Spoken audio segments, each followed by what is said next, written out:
Pokémon. A series beloved by millions of fans across 6 continents. It's a series that has managed to stand the test of time, growing over the past 2 decades as an entertainment icon around the world. Becoming the highest grossing franchise of all time, it has earned an estimated $100 billion with a B dollars since its inception. With its recent resurgence with Pokémon Go, earning more than $4 billion as of 2020, Pokémon continues to dominate the world. However, not all is well in paradise.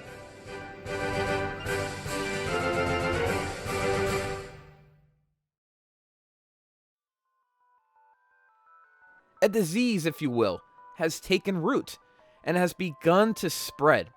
A disease that very well will dictate the future of the franchise. A disease of stagnation and comfortability that now has become visible to the masses. I'm an avid fan. I've been playing Pokemon ever since Gold and Silver released in 1999 and haven't stopped since, always humming the tune of the original theme song through my school days, collecting VHSs of the latest movie that was released, watching the anime, even obtaining some of the trading cards just to get ripped off in a bad trade by trading away a super sought after Charizard for a Haunter, because I really loved Ghost Pokemon, was a pastime. Pokemon is near and dear to me, and with this love, I've come to embrace what makes Pokemon so special. Its creatures, its adventures, and its world. Part of Pokemon's cadence of fun comes from speculating what's next on the horizon.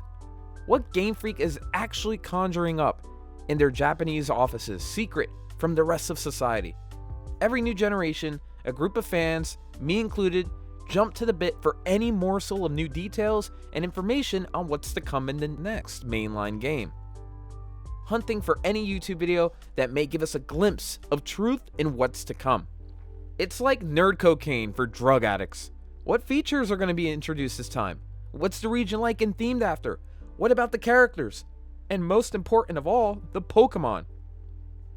In recent times, however, a pit inside of me has begun to take shape. I can't sit by and not voice my mixture of excitement, yet fear about the future of this Titan. The future of a childhood friend. The future of a world filled with adventure and mystery. The future of Pokemon. Pokemon is now celebrating its 25-year anniversary, a major feat. Surely there will be plenty of announcements and news coming from the Pokemon Company this year on upcoming projects to celebrate the occasion. Dare I say, we are in the right time and space for it. As a community, we tend to question what's the next game to come, and what may it change. Seeing as it's now been 25 years that Pokemon has been around though, I figured it's time to take a different approach. Instead of looking at the next year or speculating on the next game, why don't we peer further? 25 years further. 25 years is an extremely long time. Do you remember what you were doing 25 years ago? Maybe you were in first grade eating Dunkaroos and choking on Lego pieces. I don't know. Maybe you were eating dirt. Maybe you didn't even exist yet. It's a long time. There's no magic ball though, so everything I will present here is more conjecture, more of a guess on what Pokemon will soon look like.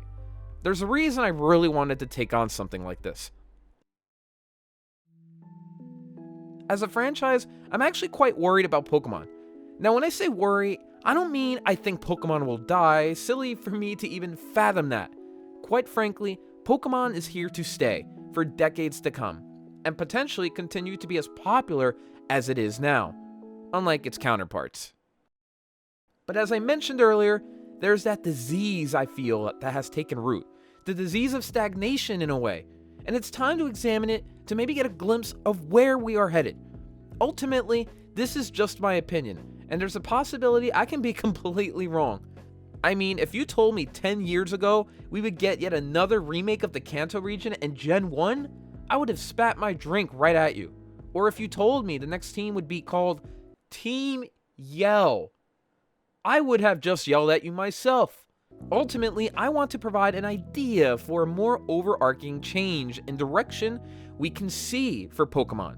And undoubtedly, I'll probably end up pouring in a lot of what I want to see as well. But I'll try to put it through the lens of if it's even possible that it will happen to begin with. Of course, if you have your opinions, you know where to leave them. I would love to have a conversation and see what you all have to say. Now, before we continue, there are 3 things I want to bring up.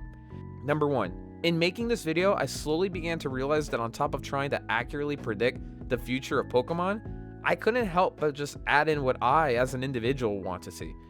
I also state a lot of critiques of the series, some potentially controversial of which people may disagree with.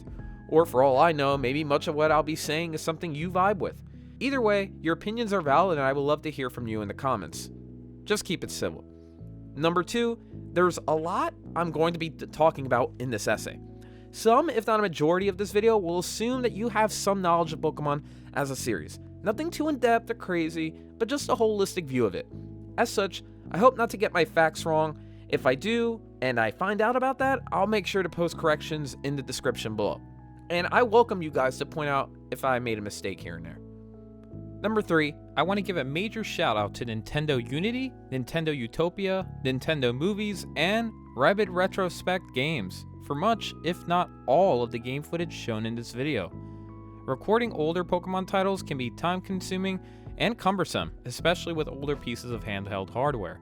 But it's thanks to them I was able to put this video together with high-quality footage. Links to their respective channels will be in the description below, so feel free to check them out. Number 3.3, I guess?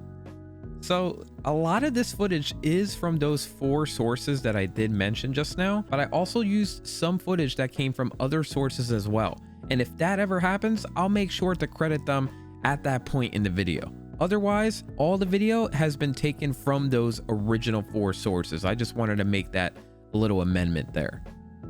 Number 4. So if you haven't noticed yet, I sound way different now than I did in the beginning of the video. And that's because I'm doing an additional voiceover after my original recording, and I actually have a different and I think better microphone. So I do sound different. So I do apologize if it's a little jarring at first. I'll try to keep these little amendments minimal, but at any point in the video, if I feel like I need to make an additional comment or make a little editor's note, I will be using this microphone. So I hope it's not too jarring to anyone. And yeah, that's another thing.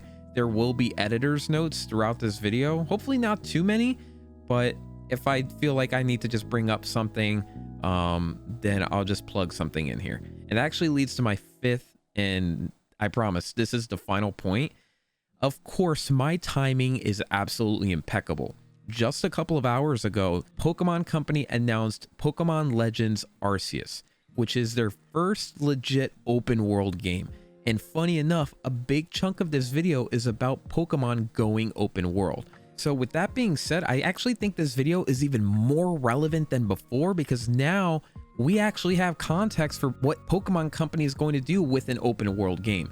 So I'll try to add in a couple additional editor's notes such as this when we're talking about that, just so that I can include my updated feelings now that we actually have footage of seemingly their first ever open world game, which again, it's something we talk about extensively throughout this video. So I can't wait to talk about that because holy crap. Okay, so I think I'm done now. Let's actually get back to the video. Before we begin to take a look at Pokemon's potential future, I feel we must take a step back and see how we even got here. Only then can we fully understand. In order to look forward, we need to look backwards.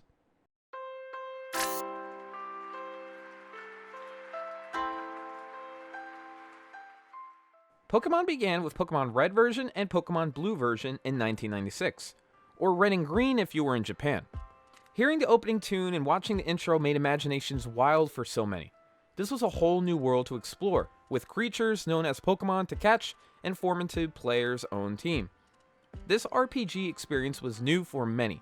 The experience in training and leveling up your own team cemented a place in childhoods that those people would never forget, and as it turns out, an experience that would be chased for years to come to this very day. Red and Blue were juggernauts of a game, featuring a full region to explore with over 150 collectible creatures, the series became an instant hit. The idea was that this was the player's team that they raised. The player could even go as far as nicknaming their Pokemon, adding their own personal touch to their roster. A special feature in this game, too, was the ability to connect with others and their Game Boys via a link cable to trade Pokemon that was caught in a playthrough. This mechanic was encouraged as only certain Pokemon are able to evolve to their more powerful forms after they have been traded. Unless you're this from Diamond and Pearl, giving your Pokemon an Everstone so it can't evolve when traded? You! Pokemon always had plans to continue beyond just one generation, as was evident with Ash's gazing into the sky, witnessing Ho-Oh in Episode 1. Eventually, we just jumped into the second generation with Silver and Gold, with even more Pokemon to collect. My first game was Pokemon Silver, actually. After spending years watching the anime, I was finally able to get my own copy of a Pokemon game, and I fell in love with it. A new region was explorable in this game, but thanks to the help of the late and great Satoru Iwata, the previous region of Kanto from Red and Blue was also explorable. This essentially made the game twice as big as the original. The game also introduced the egg system, allowing Pokemon to breed and give you opportunities to hatch them, with moves learned from the parents of the egg. Many baby Pokemon such as the pre-evolutions of Magmar and Electabuzz were introduced to complement this. We also got our first day-night cycle, which was embraced by how you could evolve Eevee into the new Espeon or Umbreon, or you can catch certain Pokemons during the night, like Hoot Hoot. I do want to make note, we are skipping over some versions like Yellow and Crystal, being third versions of their respective generations. These offer changes, but I mainly wanted to cover the main jumps and generations the series went through. Ruby and Sapphire pushed the experience forward as the catalyst of Generation 3, with a plot delving into the story of the legendary Pokemon that governed the land and sea. Pokemon was diving deeper into its past and lore, and I absolutely fell in love with it even more. The stakes were even higher, with competing teams Magma and Aqua wanting to dissolve the sea and flood the earth respectively. If you ask me, these people were actually really crazy. Who the hell thinks it's a great idea to completely destroy the planet's entire ecosystem? What's wrong with you? I guess they did. Pokemon experimented further with its legendaries as well. Remember the Regis and their associated Braille puzzle? This actually took me about a year and a half to figure out, and I didn't have internet at the time, so I just couldn't look up the answer to the puzzle. And I wasn't necessarily the most social, so talking to friends about it was out of the question. I painstakingly stayed up into the wee hours of the morning just trying to figure out what the puzzle was trying to tell me. And one fateful day, I thought to myself, what if this was an alphabet of sorts? I took out my notebook and in the previous room, assumed that each portion of text resembled a letter in the English alphabet. I went up to the main wall, matched the letters, and bam! After over a year of wondering what was in the cave, I solved the ancient riddle. I met my first legendary Reggie. It was an experience I will never forget. Ruby and Sapphire received mechanical updates with abilities and natures as well, adding more complexity and depth to its RPG core, as there were now more stats to consider in your Pokemon. We also were introduced to double battles for the very first time, which would become a mainstay in the competitive scene. Double battles allowed for greater variety and complexity in strategies. The sands of time continued onward with Generation 4, Diamond and Pearl. This generation introduced our first glimpses of 3D graphics in the core mainline series. Remember the 3D buildings? As I once was also a little Timmy, this was mind-blowing. And forget land and sea, now we were talking about Pokemon that governed time and space along with the dimension in between. Why stop there though? We met God itself. At least unofficially for some. The event to unlock Arceus was never actually released in the US. We also had more legendary side quests to obtain new Pokemon like Darkrai and Shaman via in-game events where you had to travel to certain retail stores to activate the quest and receive the item needed. Diamond and Pearl introduced a third evolution for original Generation 1 Pokemon. And it also brought in the Pokétch, a tool that utilized the bottom screen on Nintendo DS's for various functions such as searching for hidden items, a clock, or even a calculator. You now had an excuse to pull out Pokemon during math class. This generation I think had the most substantial jump, mainly because now Pokemon was able to be played online. No longer were you only able to trade and battle with a friend right next to you, and no longer were you forced to buy useless peripherals like a wire or a tumor for your Game Boy Advance. The global trade station allowed for international trade of Pokemon with anyone in the world. Man, that actually kind of sounds awful if you think about it. But of course, some of us remember that people's trades requests were absurd. You mean to tell me you want an Arceus? Or is it Arceus? Arceus or Arceus? I always assumed it was Arceus. But either way, you're telling me you want an Arceus and in return, you give me a Rattata? What the hell? As long as you had a friend added to your PayPal or PalPad, you were able to play against them remotely, paving the way for the future of connectivity in the Pokemon series. Generation 5, Black and White, gave us a simple yet pretty deep question. Are Pokemon truly free, or are they tied to what we want them to do? Well, I didn't expect that from Pokemon. This shook me to my core and gave me actually an existential crisis. Was I the villain all along? Was this all one big facade?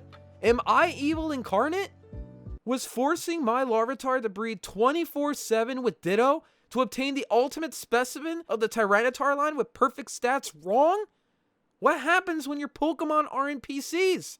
Someone, please explain. I digress. Characters that made us question the premise of the series, like N, had many players thinking deeper about the concept of the games themselves. And the sprites, they moved now consistently during the whole battle. Pokemon experimented a little bit more with its mechanics by allowing a third Pokemon to enter battles via its triple battle system, which unfortunately was tabled pretty quickly and it's not present in the current generation. Maybe it was too many. Generation 6. X and Y was next to bat. In this generation, the mainline series went full 3D, literally and figuratively on the 3DS.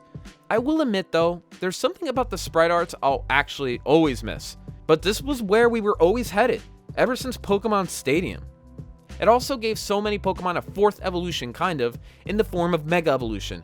Some of our old favorites were revived in a new light. This caught the attention of new and old fans alike, as many classics were treated with a new coat of paint. Fans always wondered what certain Pokemon would look like if they could evolve again, and this was the answer. Generation 7, Sun and Moon. Well, I mean, I can't be the only one when I say that Z-moves were extremely unnecessary and even forgettable, especially when the sacrifice was not adding a single Mega Evolution and eventually just pushing it to the foreground, as if it didn't exist. It was a novel concept, but it didn't really stick too much for me. Instead, we received Z-moves, a feature that allowed Pokemon to use an extremely powerful move that was a sight to behold in game, like some sort of Goku versus Vegeta action scene. Some Pokemon received exclusive Z-moves as well, like Pikachu. One more important change we saw this generation was the removal of gym battles. You still had an Elite Four and Final Trainer to fight, but the Pokemon League itself was still being built, so the region utilized Island Kahunas as the main challengers you would battle against throughout your journey. You would also partake in island trials, sort of like gym puzzles before you fought the gym leader in past generations, but these were more expanded upon, and more unique. It was nice seeing Game Freak take chances, and seeing as the franchise had been around for 20 years at this point, something new was definitely needed to keep things fresh and vibrant in this tropical setting. What was to come next was by many means the big one. This would be the first ever core Pokemon game that would be on a home console. We had some references for how this would feel with games such as Pokemon Stadium and Pokemon Battle Revolution. But these were older titles on older pieces of hardware. A better comparison was Pokémon Tournament. Despite the genre difference and that this was a strict fighting game, we saw just how much more detail was in the Pokemon themselves. It was pretty eye-popping. Excitement was beginning to build from these past home console experiences. Here we go, for the first time ever, after over 20 years, Pokemon felt like it would have a big jump because of the power of the Nintendo Switch. And in a time where so many games were reinventing themselves like God of War and Resident Evil, expectations only began to grow even further. And on that last point, there was one game that took the idea of reinvention to its fullest extent. This one game signified and symbolized a massive shift in the way its own franchise played. This game took over the industry with multiple awards, including Game of the Year. Its developers looked back to the franchise's 30-year history and reviewed what made it special to begin with, and took that inspiration and made it into its own modern system that the masses praised and fell in love with. You probably know the game already. The game was The Legend of Zelda: Breath of the Wild.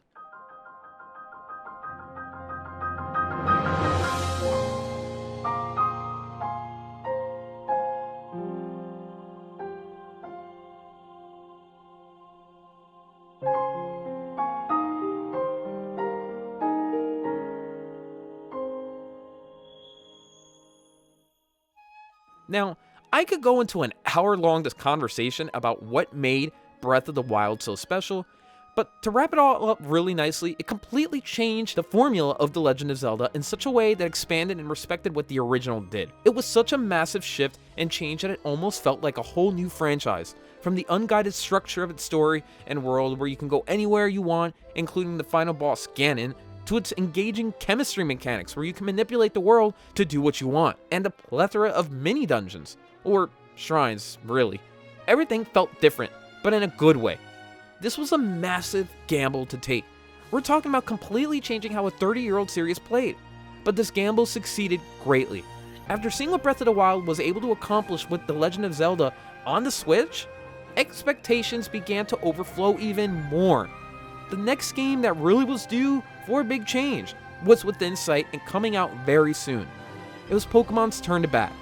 Breath of the Wild had the biggest impact on the upcoming generation, funny enough, at least in the perception of what it was going to do. We did get Pokemon Let's Go Eevee and Let's Go Pikachu on the Switch, but these were mainly remakes of the originals with that Pokemon Go twist. And I guess you can say for many it was nice seeing Pokemon retread its steps in HD on a core game, if you want to call it a core game. That nostalgic itch was somewhat scratched. Our 151 original pals were back, and we were coming back. And for younger players, it was a chance to explore Pokemon's roots for the first time. And I guess this only increased expectations even more if you think about it. Now that Game Freak retreaded familiar territory, surely with a new generation approaching and with so many games we've seen before, Game Freak was going to change and evolve so much. Dare I say mega evolve. The time had come for something new, daring, and exciting. This, or at the minimum, extremely good. Funny enough, this was all on the fans, since Game Freak never really came out and stated that they were going to revolutionize Pokemon into something new. But there were too many ingredients in the proverbial pot to go back now. The future was now. A new era was at hand, and sadly, this is one of the reasons why I am here speaking to you today. The game came out and fan reaction was mixed, and that's putting it extremely nicely. Seeing the state of Generation 8 in 2019 made me wonder just where do we go from here? Do we continue down this path that we are walking down, or will there be a seismic shift? The game opened my eyes to just what was happening to Pokemon on a deeper, more philosophical level. Welcome to the world of Sword and Shield. And yeah, we'll talk about that other game that's coming after that too.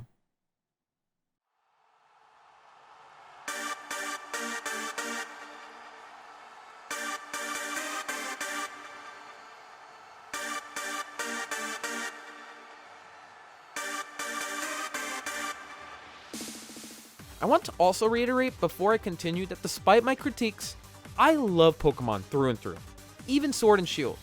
There was just a lot that I began to notice. The game so many were hoping for, unfortunately, didn't come to pass. Instead, we received what felt like a small jump, a reiteration of what we saw with Sun and Moon, except with cut content. Undoubtedly, the biggest controversy was that there is no national Pokedex. Some were waiting for this day to come, seeing that Game Freak was approaching 1,000 unique creatures, but it was still a bummer. And that was on top of no Z moves and no Mega Evolutions. Mega Evolution was no longer endgame content like it was in Sun and Moon. It was just cut entirely, with almost no mention of it ever existing. I don't want to bash on Game Freak too hard though, as there are positives we did see with Generation 8. And also keep in mind, this was done by a staff of a little under 150 people in 3 years. Game Freak always looks to innovate and add something to the core games that wasn't there previously, which I do respect. like the previously mentioned triple battles and even the egg system. And this will be something that never changes in the future. You are always going to have something new to sink your teeth into with Game Freak. That's something I think they really do pride themselves on. For Generation 8, the hit new kid on the block was Dynamaxing. Dynamaxing was a new concept where your Pokemon would grow to a tantalizing size, gaining HP and other smaller effects. On top of this, there were also raid battles where you and up to 3 other players, either real or AI, would team up in co-op to take down sometimes very strong Pokemon that were Dynamaxed. And it was the first time we got to see 4-player co-op in Pokemon implemented into a battle. And for the most part, raids were a hit, taken pretty positively by the community. There were certain Pokemon that had a special type of Dynamaxing as well, known as Gigantamaxing. This was where certain Dynamax Pokemon were given a new form, similar to how Mega Evolutions work. This sort of scratched that Mega Evolution itch too, getting to see past Pokemon obtain new, more powerful forms beyond its second evolution. When Dynamaxed, Pokemon would have moves that were powerful and unique to that typing. Gigantamax Pokemon had their own special moves too, sort of harkening back to Z moves. It was as if Game Freak, despite cutting content, tried to keep the essence of it at the same time, just in a new form. And of course, the wild area. Game Freak's answer to other games, increasing inclusion of wide open spaces. For the first time in a core game, the player gained full control of the camera in this space, so they could look in almost any direction. The space was larger than any introduced prior as well, with many Pokemon free roaming the area. For me and many others though, despite these changes, Pokemon failed to evolve in a way we expected it to. There was just something about all of this that felt very underwhelming. It was compounded by many factors, seeing how the Pokemon behaved in the overworld in a static-like way, having to see other AI teammates in raids make questionable decisions, seeing just the odd choices of online matchmaking, having unnecessary time limits even, feeling just how truncated the menus were to even begin trading, scrolling through multiple items of clothing when the majority of them was just a different color. That's only the beginning, and some of it is honestly just my personal gripes. Arguably, these are nitpicks, but something was off, at least for me. And we can't ignore the big one, the animations. This was one, if not the biggest failure of the game from many. Several of the animations used seem to have been ported over from X and Y and Sun and Moon. And many that were used were underwhelming to say the least. Seeing a Pokemon use Double Kick was deflating. They just jumped twice, barely. There was also discussion of the way the game just looks, some calling it unimpressive. Remember the infamous tree? And I agree. I mean, Let's Go Pikachu and Let's Go Eevee, I would dare say those look better. This was all after game director Masuda's comments about the Switch, saying, "But with the transition to the Nintendo Switch hardware, with its, it being much more powerful, allowing us to be much more expressive with each of the individual Pokemon. Sword and Shield would be able to introduce higher fidelity and higher quality animations." Now, it is important to note that Game Freak was actually not in charge of making the Pokemon models themselves. Instead, it was outsourced to Creatures Inc. And Masuda simply could have meant that these animations would be improved upon within the world and or the characters themselves, such as the gym leaders when you are about to face them in battle. Despite the complaints and overall outcry, the reviews were fantastic, critically. The average Metacritic score was 8 out of 10, but ask the average Joe and it was actually a 4.6. Now, I don't necessarily like going off of Metacritic scores because I feel people will go to extremes and give the game either a full-on 10 or a full-on 1 without exploring that middle area. But seeing just how much disappointment there was all over social media, the jig was up. This game did not impress the majority of people. But back to the Pokemon games as a whole. I couldn't help but feel like I lost something this time around. I played Sword and Shield as soon as it came out, and throughout my journey, I just felt different, even from how I felt with Sun and Moon, which I also had some criticisms with. For the first time ever, I felt that I grew up, but Pokemon didn't. I continued seeing the same hallways, same battles, same encounters, and same formula that I continued to age up with for years. The limits of the game were beginning to show. As I say this though, Pokemon is actually more successful than ever before, with Sword and Shield selling more than almost any other generation. And I did have some fun with the game, no doubt. So maybe I'm the fool here. It's just that Pokemon didn't satiate that same sense of excitement and wonder for me like it used to. And actively, it made me take off my glasses of imagination and immersion. The wheels were beginning to spin off of this 2-decade-old wagon. I couldn't help but look deeper into the flaws now, as glaring as they became. The animations, as I mentioned, were poor and felt borderline lazy, copying and pasting from previous games. I mean, look at Hop. The graphics, by all means, not the most important part of a game, still stood out as pretty bad with pop-ins regularly happening. Pokemon and the overworld just felt like they were plastered there with no real life to them, except with programmed basic behavior. The story too, for me, was just underwhelming. Even the legendaries didn't grasp my attention, except for a fleeting moment or two. And one of the final straws for me was the lack of mythical Pokemon side quests, which were now non-existent. Instead, the Pokemon are just given to you at a Pokemon Center, minus the DLC. This actually started with X and Y, but adding it in with all the other problems didn't help at all. This was the inspiration for this video. You've probably already seen some of the countless videos out there just poking at Sword and Shield from every potential angle. And in writing this video, I find myself doing something similar. I want to stress, I enjoyed my time with Sword and Shield, but it's ultimately because I had a good time with not only it, but this whole franchise that I want to also talk about its flaws and where we go from here. The game that I imagined would come and be the shining spotlight on Pokemon's 8th generation, first on a home console, didn't hit the mark. And maybe it's my fault for setting expectations so high. Game Freak never promised me anything except new Pokemon and a new region, really. I still long for that magic game though, now because of what Breath of the Wild and other open world games like The Witcher 3 and Genshin Impact have shown me is possible over the last 10 years. Despite this disappointment, I still think the future of Pokemon can and is bright. The more time I spend away from Sword and Shield though, the more I realize just how poor it was to me as a fan. I just had to think about where we go from here. I know I just spent some time highlighting some of Pokemon's recent faults, and I may do some more later on, but I also and mainly want to focus on the next 25 years of Pokemon. That's also how long Pokemon has been around now. 25 years is a major achievement for a franchise to last and remain largely consistent. So much has happened to the world in 25 years. Think about it. In the 90s, the internet was just in its infancy. iPhones didn't exist and Walkmans were on the craze. Remember these cups? Now non-existent. Unless you look hard enough, they're still around out there. Those sweet TV Saturday morning cartoons. But with all the time that has passed, what's next? This video will be a look into the potential avenues Pokemon can go down. This is ultimately all just conjecture, a thought exercise if you will. Anything can happen, and I can be wrong about much of what I discuss. Maybe I'm in the minority with my feelings too, but I guess that's the fun part. Just throwing your ideas into the internet ether. I wish I was some fortune teller, because if I was, I would trade my life savings on the stock market and totally bet on GME way earlier before anyone else did, rather than work my 9 to bloody 5 job. And I would also, just tell you what's next in Pokemon. I would just give it to you.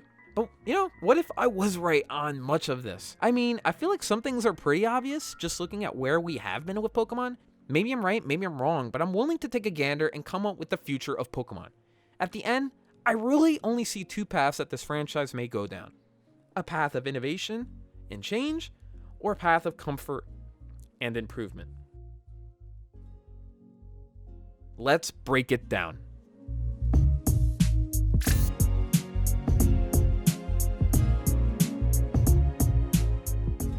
Exploration. And with exploration comes the big O word that people have been throwing around these days. Can you guess what it is? It's the oh so infamous word we hear all the time now. It's what everybody keeps on talking about. It's what's talked about in countless articles as well. Open world. And you have undoubtedly heard people talk about Pokemon going open world. What does that mean though? Are we talking about having the trainer explore anywhere they want with little to no boundaries? Is it about a story that is dictated by the player themselves? Is it about having a world much bigger than what we were used to now? Well, I would go with yes for all of those, as I think you're going to see that in some form or another with time. I mean, just look at Pokemon Legends Arceus. It's clearly a direction they're going to go in, and we're going to talk more about that. But let's dive deeper than that. Why does everyone clamor for an open world experience anyway? What makes it so special? There are so many hypotheses out there that can address this. The whole idea of an open world is centered around that second word, world. Video games began as just a game, a competition between two or even more parties. But as technology evolved, developers were able to build play spaces to begin exploring and progressing players in a single player environment with a more story-driven experience. Remember games like Pac-Man, Pong, and Space Invaders from the 70s? Well, there was also another game that came out around that time too, in 1970 to be precise, called Jet Rocket. This was known to be the first ever open-world video game. Allowing free flight movement in an open space, the player is able to visit several landmarks in the game as you explored. It was the first of its kind. Technology progressed and worlds became more expansive from there. Eventually, we got games like Adventure in 1980 on the Atari, bringing open spaces to consoles. It wasn't long until we would have a company enter the fold that pushed the entire medium forward as we know it. The company we all love.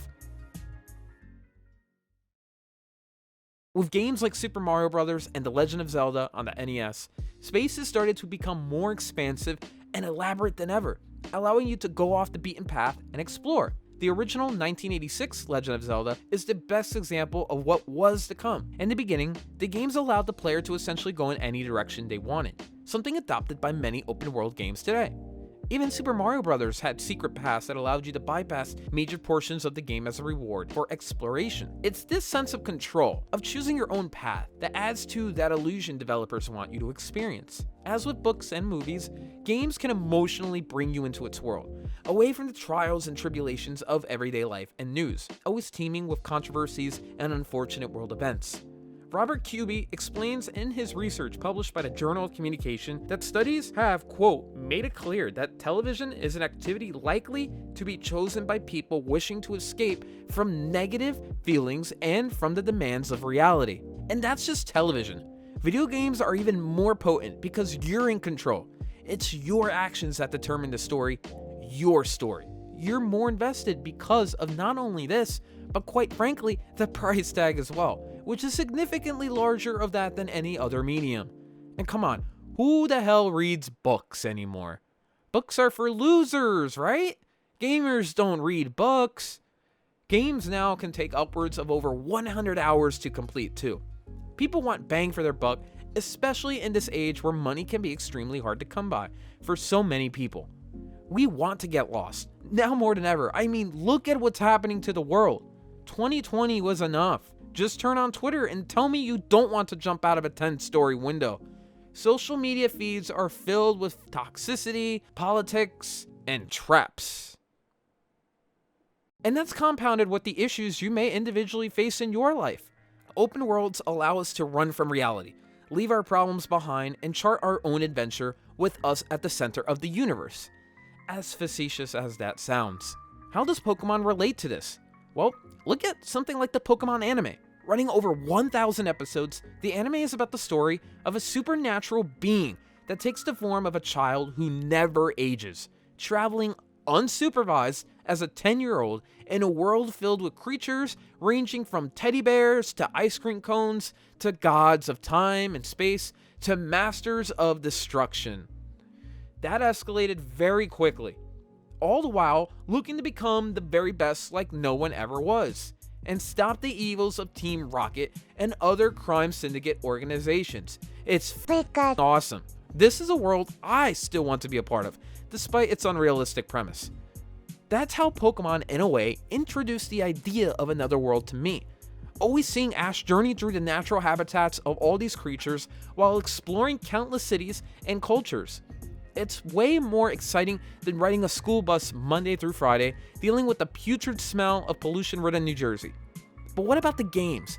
If you are hesitant about the idea of an open-world game, then I understand, but hear me out. Game Freak has always toyed with the idea of an open world, even with Red and Blue, and its plethora of different towns and routes connecting all of them.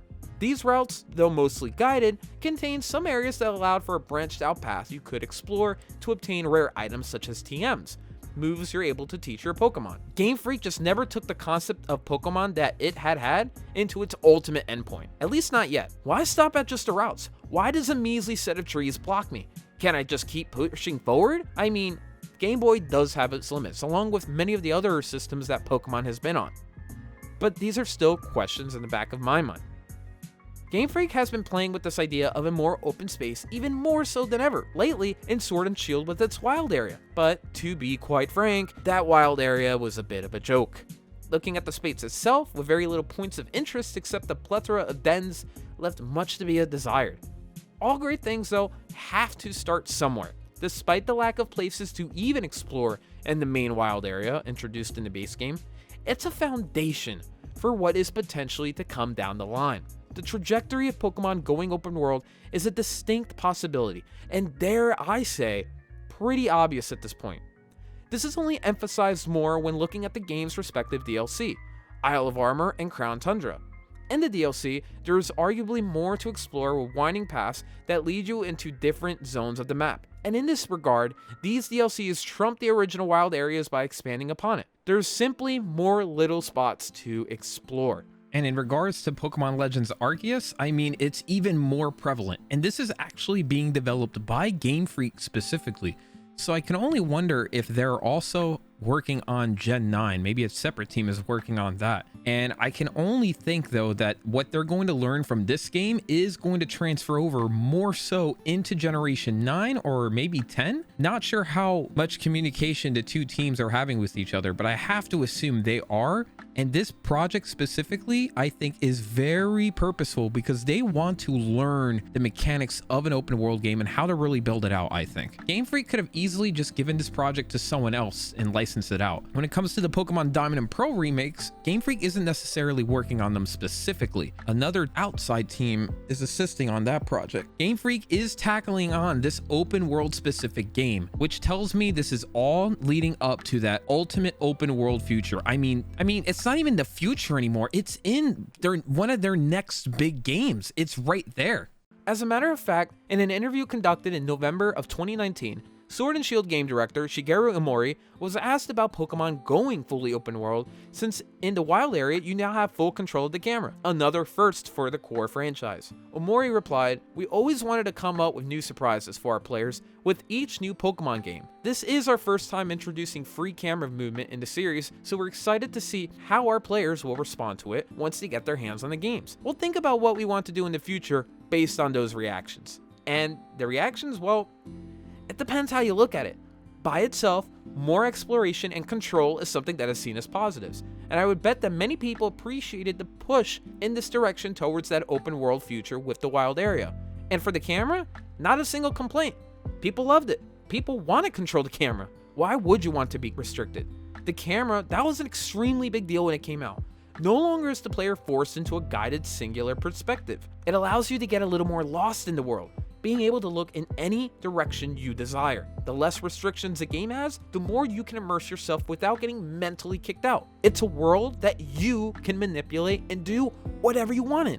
That's how you get lost in it. But for all that is good, the wild area was pretty garbage in the final state. I just keep going back to that tree, man. That was just the face of the deeper problems this generation as a whole faced.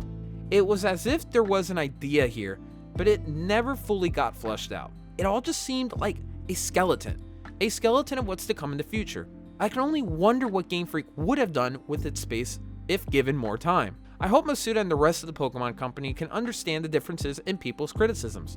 People want to be able to explore, but people also want it done right. Seeing the wild area, there's really only so much to check out. The most exciting thing you honestly see is two stone monument structures that really have no other story to them. The rest of the space is just filled with Pokemon from previous generations, along with a plethora of raid dens. It's important to have a wild area to explore, but you also need to fill it.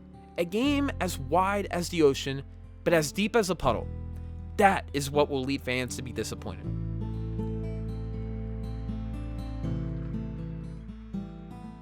Everything has to start from somewhere, and I think this is a blueprint of what we're going to see in the future. And with that in mind, let's actually talk about the open world in Pokemon Legends Arceus. So we don't get too much footage, and this game is still 1 full year out about.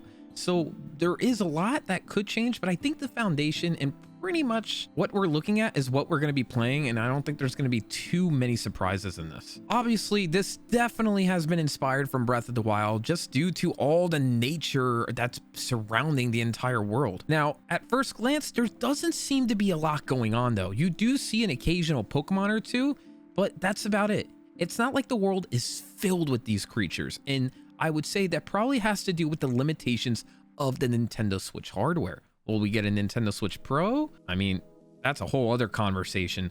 But in terms of the world being filled with things to do and things to see, I mean, so far, there's not a lot. There are Pokemon roaming around, which is a great start. And there's a lot of room to build on this. I mean, right now we just see the Pokemon walking around, but I would love to see this game also get inspired by Pokemon Snap, and where we see the creatures actually just interact with their environment and do their own thing in their natural habitat. If they can implement those behaviors into this game, then man, it's going to feel more alive, and it just needs a lot of Pokemon. Right now, we don't see too many. And again, this is early footage, and I'm sure the Switch can't even handle too many creatures on screen at once. So I'll try to forgive it for that, but this is a start. I just hope that this world is filled with things to explore and things to see. I mean, I can't imagine them making an open world game where that isn't the case. We don't have too much footage to go off of. The only thing we really see is one largish town, and that's about it. We don't really see any other NPCs in the area, and again, a lot of this could be on purpose as well. You don't want to divulge too much information too early. And I will be 100% honest. I'm hoping that in 1 full year's time, we'll see way more in this world, because you can't make an open world that's just empty. There's no point to it. And of course, I have to compare this game to Breath of the Wild because it has been inspired by it. Breath of the Wild didn't have too much going on in its world, and a lot of it was environmental storytelling, which I think this game will probably pick up on as well, especially since it has a very historical setting in the past of Sinnoh. There may not be a lot of NPCs walking around or a lot of Pokemon out and about, but the environment itself can also be explored and can also do a lot of the storytelling in itself. In the future, you won't just see a wild area, because the whole space and whole world will be a wild area. And with that quote-unquote wild area, you will also have way more to explore and travel through. Something that makes an open world game so fantastical and imaginative is the idea of getting truly lost in it. Imagine just for a second, you left Pallet Town, you received your Pokedex, and now you still have to collect all 8 of those badges, but that was it. You'll leave your town, you have a single objective, but you have no guides, and maybe a slight explanation on where to go, but ultimately, no set path charted for you. You decide where to go. Players want their games to be able to trust them to figure out the world, instead of explaining everything away behind character dialogue and text. It's a big reason people really don't like tutorials. I think Game Freak will do something like this. Now, Game Freak won't get rid of tutorials. I think that will always be a thing because they want to remain accessible, but Game Freak will give the tools to you to chart your own path without necessarily restricting you to go one specific way. By going with this approach, the uniqueness of everyone's journey would be plentiful, with everyone having their own story to tell because of the subsequent path the user had chosen. Now, you don't necessarily have to even go that far, and I don't think Game Freak will at first, because they want to make sure they still allow the game to be accessible, especially for little Timmy. These games are ultimately targeted to kids, so reducing upfront complexity and guiding the player has been important for them and will continue to be. I think there is a middle ground though. You can create open spaces and still guide the player. It's a matter of just trust that Game Freak will need to give its players for something like this to take shape. This video is a journey of 25 years, mind you.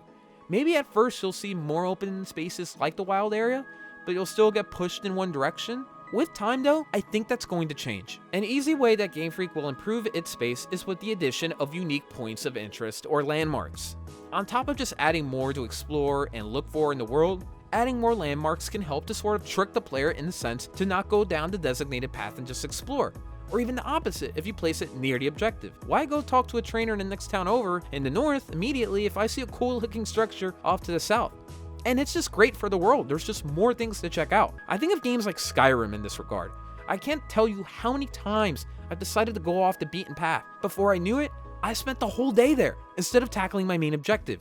Since I believe Game Freak would mainly be concerned with accessibility, expect some potential roadblocks like they have now still, or occasional reminders from your road tom, for example, on where to go, outside of just checking out your town map. Things like NPC hints or even a cursor pointing where to go would be small ways to get you where you need to be. I would love to even see an option to avoid seeing any hints or guides altogether. I guess I just love getting completely lost in game worlds. If you were to ask me too, by the way, I think this whole accessibility mantra I feel Game Freak has been on has actually gone too far. Despite how often they tell me they hooked up with my mother in Call of Cancer, kids are way smarter than some people think when it comes to video games. Just allow the player to choose how they want to get to their destination. Game Freak always throws in silly little ways to stop the player from going somewhere they shouldn't, like putting Team Yell in the middle of your path blocking your way forward, or having someone investigate footprints.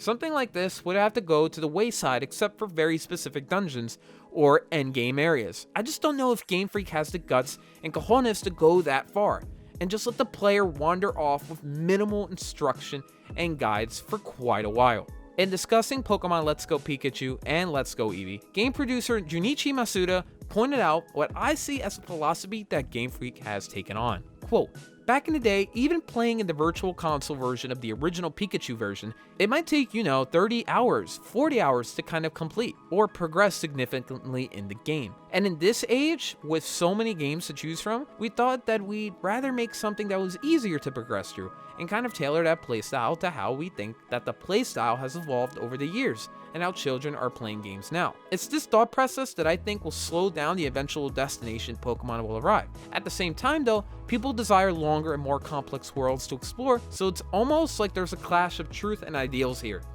And I think more kids are just playing more open world games, and I think Game Freak is going to start taking note of that. Actually, they already have. Just look. We have a wild area. By allowing a player to go in any direction in the overworld, it allows him or her to have a more unique team in the beginning of the game to experiment with. When Pokemon does go open world, instead of always starting with the region's bird like Pidgey or Rookidee, you may begin with a Gumi or Elekid as your first caught Pokemon.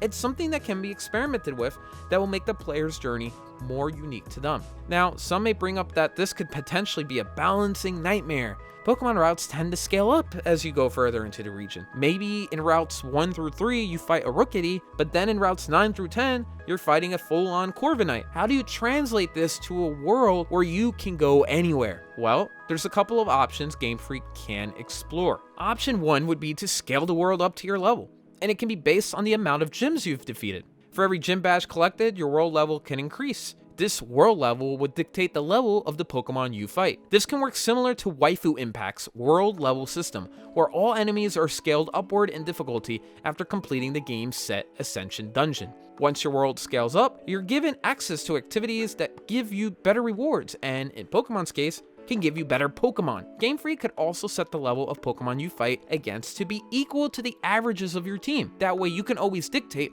what level of Pokemon you do fight. I do admit, fighting a level 90 Weedle would feel a little silly. Setting averages would give you an option to scale the world down or up. The game can base the level of wild Pokemon from the average level of your team. Or the game can keep different thresholds in place so that if Game Freak wants to be somewhat consistent with its Pokemon, you can still encounter entire evolutionary lines on a route if, say, your team is already at level 60 and up. Just have stage 1 or 2 Pokemon be at a lower level than their stage 3 counterparts. Like Butterfree can be at level 50, but then Metapod could be at 20, and then maybe Caterpie could still be at level 10.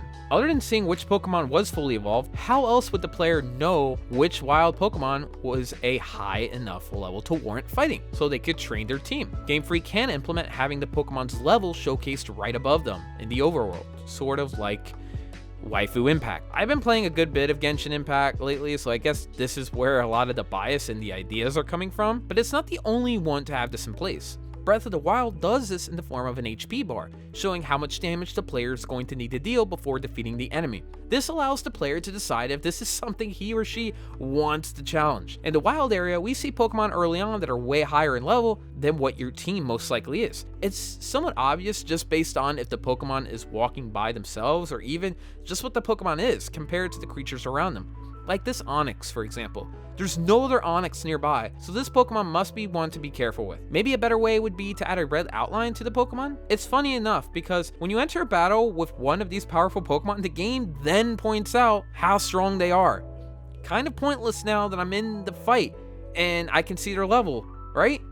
It would have been great to tell me that beforehand. There's different ways to explore this, and when Game Freak decides to take the plunge and push the franchise into that fully open, explorable realm, there will be definitely more of an indicator on just how powerful the Pokemon are. At least that's just my guess. After seeing Sword and Shield, I question much of what Game Freak is going to do.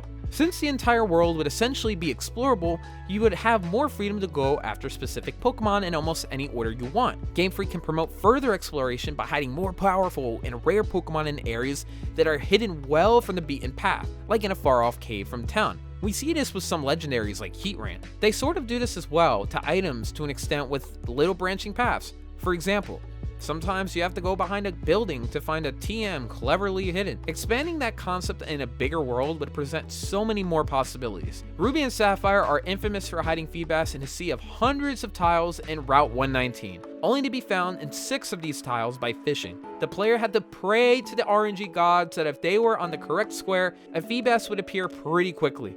Otherwise, after 3 to 5 attempts, you would just think Feebas wasn't there and move on to the rest of the tiles that had nothing but Magikarp, potentially wasting more hours of your time by retreading old steps. Whose idea at Game Freak was this? Imagine a player not even knowing this and just going off to the location the Pokedex gave.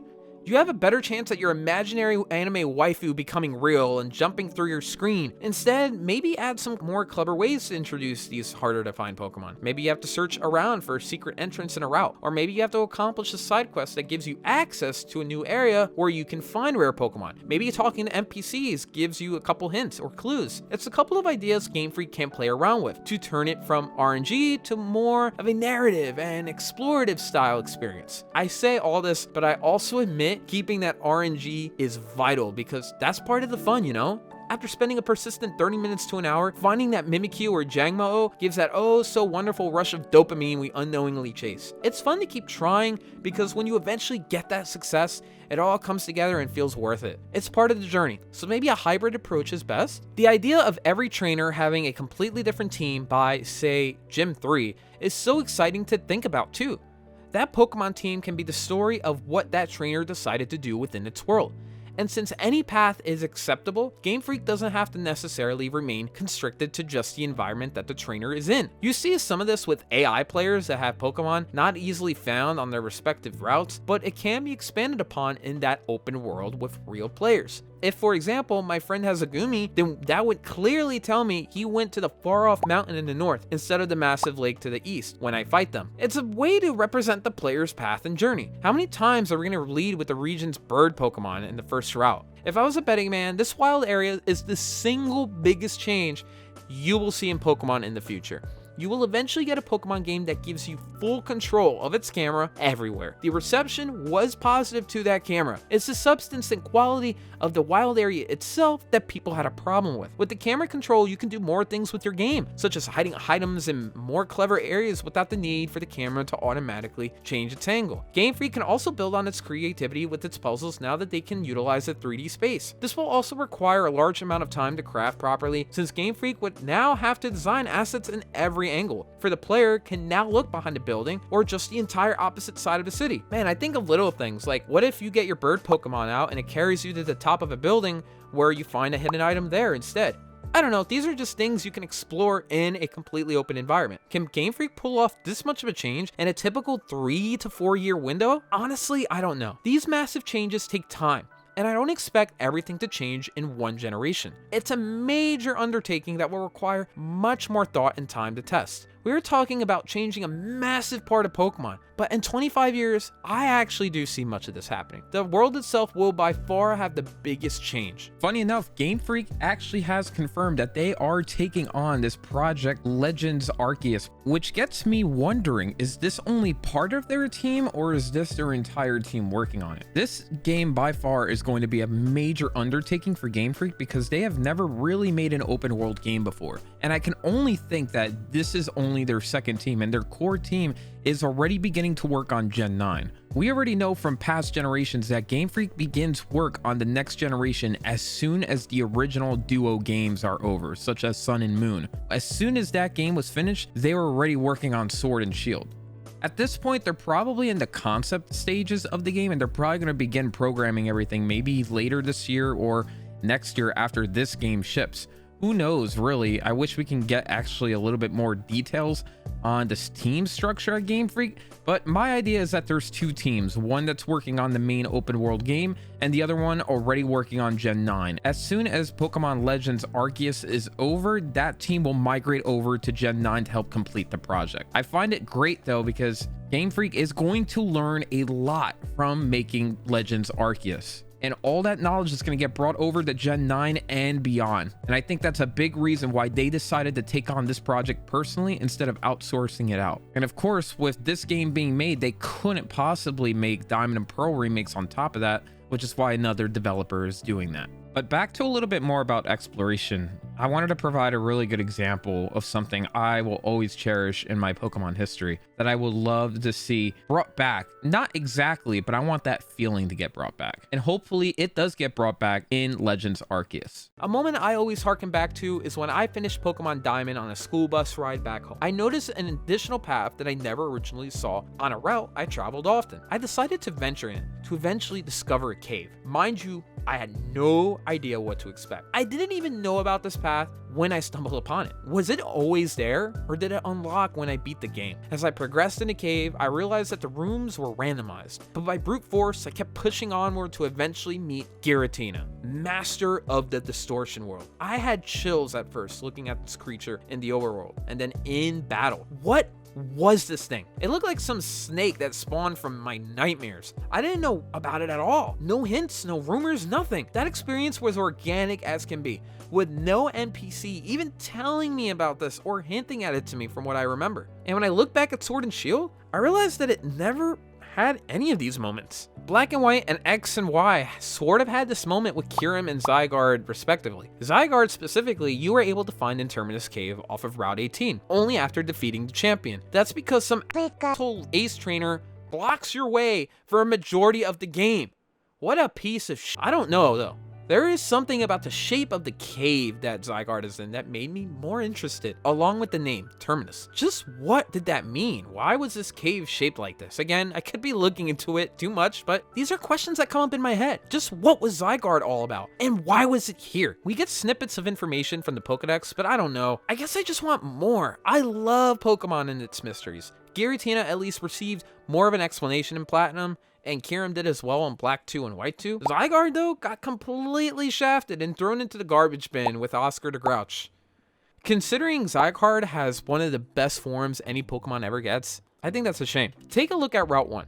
Sure, the main route can continue to exist, but what if now you can go into this trees where the path ends? Imagine being able to climb the mountains that used to block you from exploring, sort of like in Diamond and Pearl, except any part of the mountain was scalable. You can still keep some obstacles and roadblocks, like those ledges you have to find your way around that were frustrating when you encountered one. Maybe add some mud to it so it's impossible to actually climb. The idea is that almost no area is off limits. The idea in Breath of the Wild is that you can explore anywhere you see. Imagine that with Pokemon. As long as they keep it unique, most likely utilizing Pokemon to help you traverse the land like you do now. Now, it would take a lot of guts from Game Freak to do something like this, considering how we talked about their philosophy of accessibility. For all intents and purposes, Nintendo is known to be a family-friendly company, always catering their games to a more easy difficulty. But Breath of the Wild turned out to be a little more difficult than your average Nintendo adventure. At least for me, this definitely felt the case in the beginning. Many reviewers even brought it up. But as you leveled up Link and gained more powerful weapons, the experience became easier, more exploratory, if you will. Remember Super Mario 3D World's hidden final level, World Crown? That world was extremely difficult, and it took several attempts and broken controllers before conquering it. Of course, this was endgame content, something we'll talk more about later. I just can't help but see Nintendo adding in more difficult portions to their games. Game Freak has the complete capability of doing this in Pokemon in such a way where they can still welcome newer players. Game Freak has had plenty of interesting areas to explore, like Snow Point Temple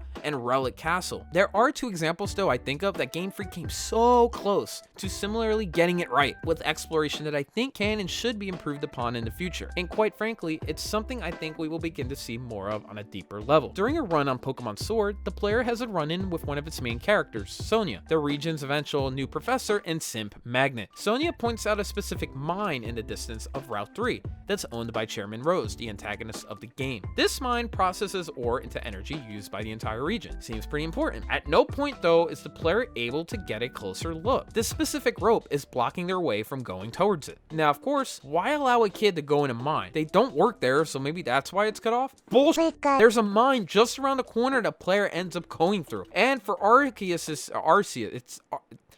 I think it's Arceus, okay? Okay, actually, never mind. We actually have confirmation of what it is. It has to be Arceus, right? I mean, the game's coming out soon, and they said the name. What did they say? Pokemon Legends Arceus. Pokemon Legends Arceus. Pokemon Legends Arceus. Wait. Hold up. It's Arceus? I've been saying it wrong for so long. What the fuck? And for Arceus' sake, you storm the lairs of various criminal syndicates in every generation, so I don't buy that excuse. I've been through volcanoes, underwater caverns, and even other dimensions. If I can capture the god of time, space, and of all life, then surely I should be able to explore a simple mine. There's a portion of X and Y where the player goes into a power plant to stop Team Flare, who's using the power for their own endgame on powering the ultimate weapon of Kalos, which would eradicate all life that didn't agree with Lysandre's ideals. What's irritating here is that at some point on the player's journey, they come across this view that showcases what seems to be more power plants in the distance, with a set of doors nearby. These doors are locked. Maybe at some point later in the game, they get the ability to unlock them? Nope, never happens. Why? Who knows? But this is what I am talking about. Game Freak knows how to make interesting spaces, but I think it's a problem when we can't explore them. And again, I got to give them credit. They do have interesting spaces, again, like Snow Point Temple. Perhaps in the future, what we could see is a potential breakage of that restriction, and instead, we can explore everything we see. Now, of course, I don't mind having a locked door or a cave that might be blocked off until you gather a necessary item later on. It's important that Game Freak still manages its world, and I don't think it would be the end of the world if it guides you in such a way where you're only able to explore certain parts under specific circumstances, such as when you clear a story beat, capture a specific Pokemon, or gather an item. Open world games tend to gate off specific areas until the player or their team is at a high enough level to tackle it, which we might see. It's important to have these spaces be explored by the player though, otherwise you have this endless desire to know what's behind the bloody door. In this case, it turns out someone actually hacked that power plant door, and well, yeah, there was nothing behind it. This is just one probability though. I always think of something like the Reggies, right? Where you explore and you eventually find this area and this cave, and you see this just weird area with a bunch of just dots, and it makes you just wonder, what is it? And you just try to figure it out. I love moments like that because the game really doesn't restrict you in finding that unless you get the proper HMs, really, which you will be getting throughout the game. This is just one probability though. Pokemon going open world to allow full exploration is a dream many fans have clamored for years. If dreams come true, then, well, this is the future. And I want to be honest, I know there is also a portion of fans that don't want Pokemon to go in this full-blown open world direction. Instead, just have more explorable areas, even within routes. A big criticism of modern Pokemon games is that the routes are simply too narrow in scope, a hallway, if you will. Many of Sword and Shield's routes feel all too similar. Sun and Moon was criticized highly for this as well. We could see some routes begin to open up in future games that were not guarded by an NPC or closed off due to a lack of an ability to bypass the obstacle until later on in the base game. My greatest fear though, and this can go for so many topics discussed in this video, is the lack of any serious movement in this design and the lack of just true change. It's a slow process, and I guess for me, I can get very impatient, so maybe I have to keep that in check. The fact that Game Freak has stated that they want to break new ground within Pokemon though, with this new game, gives me hope that they are willing to take chances. My question is this going to transfer over to the mainline games, or is this just only going to be a Legends style game? Like, are we going to get another open world Legends game that's for Victini? I think they will bring this over to Gen 9 and or 10 fully. Ultimately, I am very pleased that Game Freak isn't willing to rest on their laurels in this particular case. Then again, it took a lot of backlash from Sword and Shield to get to this point, but hey, better late than never, right? Pokemon has leaned greatly in its ease of difficulty over the years, to the point where now everyone on your Pokemon team automatically gets EXP by force, and that you can swap out any Pokemon on your team with those in your box anywhere you go. I would say though, these were also great quality of life improvements, but the game has no doubt become easier than ever. Translating this to the routes of Pokemon, I can also see them making them even easier now, with even less paths to explore. This would go against the grain of what many fans want from Pokemon, all just to hit some arbitrary accessibility quota so many players can jump in and play. But going off of what Crown Tundra and Isle of Armor did with its open spaces and the clear demand for more games to go in this open direction of exploration and discovery, the future is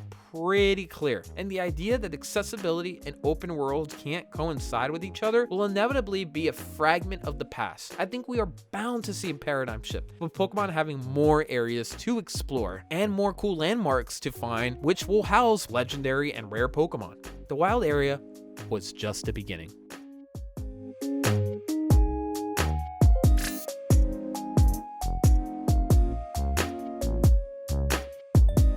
Speaking of difficulty, Pokemon is known to be an extremely easy RPG, a good first for many players of the genre. So easy that my girlfriend's dog could probably beat the game. But sometimes the constant reminders of just how great of a trainer you are with no meaningful challenge just makes you immune from that wonderful dopamine hit after a while. When was the last time you truly struggled in Pokemon during the main campaign? And I mean for an objective, not hunting for shinies.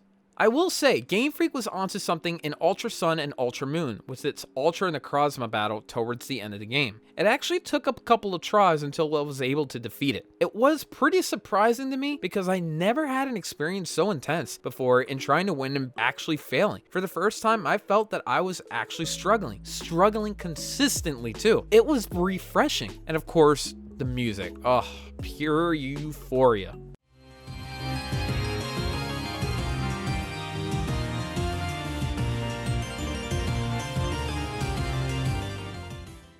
For such an intense journey that preaches the growth and experience the trainer goes through, there's very little sweat and tears that push you to grow at all. Up until Generation 5, I used to only run my starter Pokemon. That was it. I knew that if I just stuck to one Pokemon with a bunch of revives and hyper potions, my starter would gain enough experience and be strong enough to completely sweep up shop like some Ooga Booga powered Shrek scaring off adversaries from his sacred swamp. This wasn't the way the game was meant to be played, but I did it. By the time I hit the 8th gym, my starter would be sometimes 20 plus levels higher than that of what I was fighting. I guess to this very day, you can still pull this off, but I soon got tired of the idea, knowing I was bypassing so much of what the game had to offer, and I wasn't experimenting with other Pokemon. Eventually, I forced myself to change from this playstyle to experience all the other Pokemon in the game. It's kind of funny to think about because the game has so many of these moments where you can kind of brute force your way through it without being forced to experiment, unless you're lower leveled. And I guess this is the case with many RPGs. There are some fan-made ways to make the games harder, which I do appreciate. For example, you can force yourself to not use items during battles, like potions, or you can set the settings to that of which when a trainer is about to send out a Pokemon, the game doesn't tell you what it's going to be,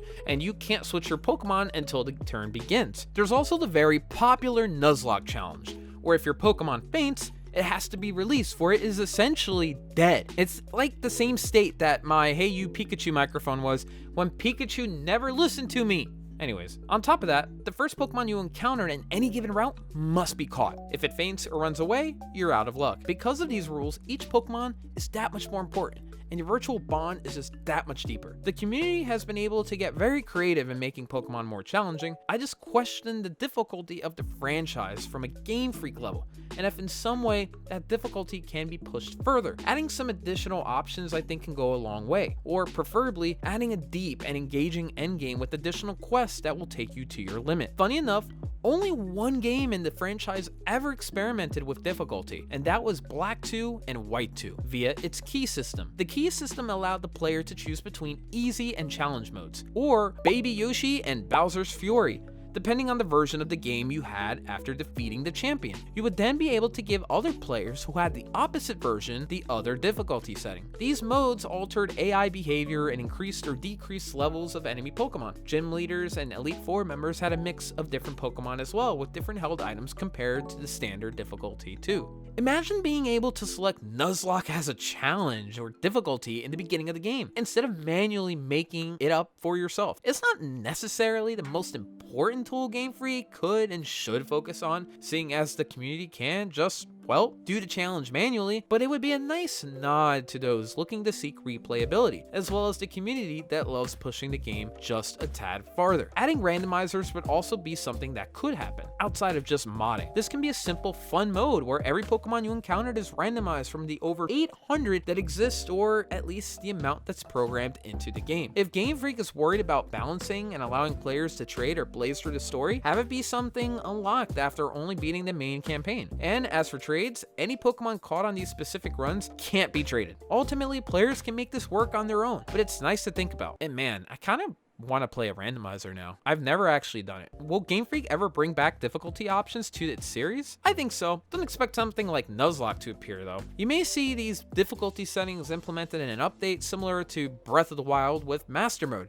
Just don't lock it behind the paywall like it did. My only guess on why the key system was removed is because people simply didn't use it enough. Why focus on a feature if only 2% of your players use it when those resources can be placed elsewhere? But then again, you're only able to use it after you beat the game. So, I mean, I don't know. Praised highly among fans, the Battle Frontier in Pokemon Emerald was really special in how it handled endgame content. Here you had a distinct new area with 7 unique frontier brains, sort of like gym leaders but on steroids. In order to fight them, you had to earn a winning streak against a set of trainers of above average difficulty. Each frontier or facility had its own unique twist, like the Battle Pipe, where the player had to select one of 3 rooms to enter, each containing something different. Sometimes the player would fight a wild Pokemon, other times they had a single or double battle, and other times they had to fight a much more difficult opponent that would reward the player by healing their team if they were to win. These challenges offered unique variety instead of the traditional battle tower we have come to expect at the end of every game. It would be great to see this fully return instead of a small attempt that never lived up to the original in Ruby and Sapphire. I'm looking at you, Unova.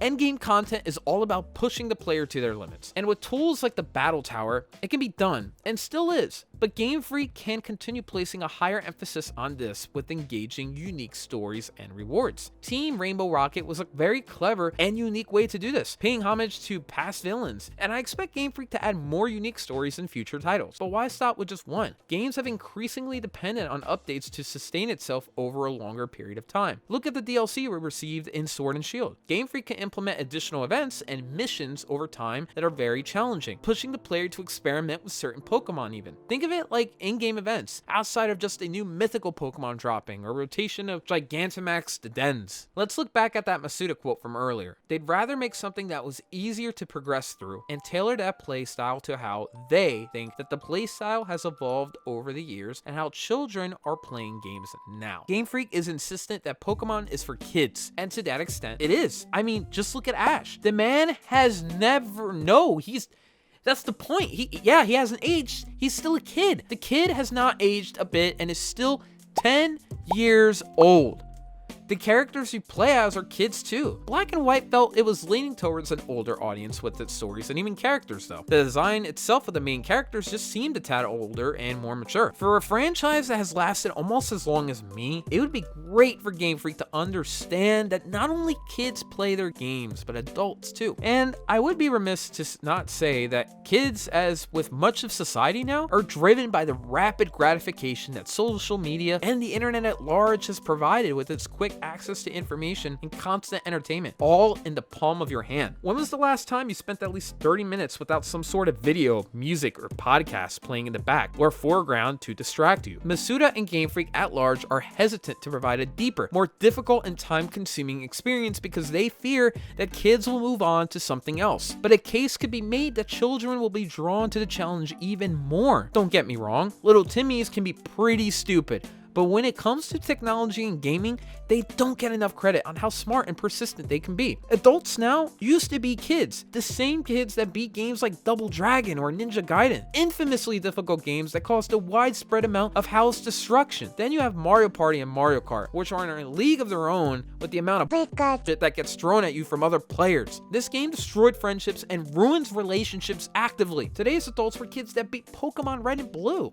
Sure, our environment in the world has changed drastically, but that doesn't have to be the reason to not make difficulty more prevalent in a long-running franchise. Now, I did just bring up Red and Blue. I'm not looking for infinite Zubats and caves. No, I don't miss that at all. Pokemon should never be locked away behind some arbitrary difficulty. It should ultimately be open for anyone and everyone to play, but providing something deeper and more engaging is okay too. The story of Pokemon is all about growth, or the journey itself, training your team and becoming stronger with them. Without trials and tribulations that actually mattered and actually felt like a trial, are you ever really growing? The issue is that ultimately it really doesn't matter what typing or specific moveset you give your Pokemon, because at just the right level, with revives and hyper potions, you can tackle almost anything. Just like I did with my over-leveled Infernape in Diamond. I just used only Infernape and steamrolled the whole game through. I'm not necessarily looking for a more difficult experience that makes me want to bash my head in a wall. It's a big reason I love Pokemon so much. It's easy and digestible. I just think options can go an extremely long way. If I have to be honest, I think there won't be a big change in making more difficult options. If anything, you'll get an even more accessible,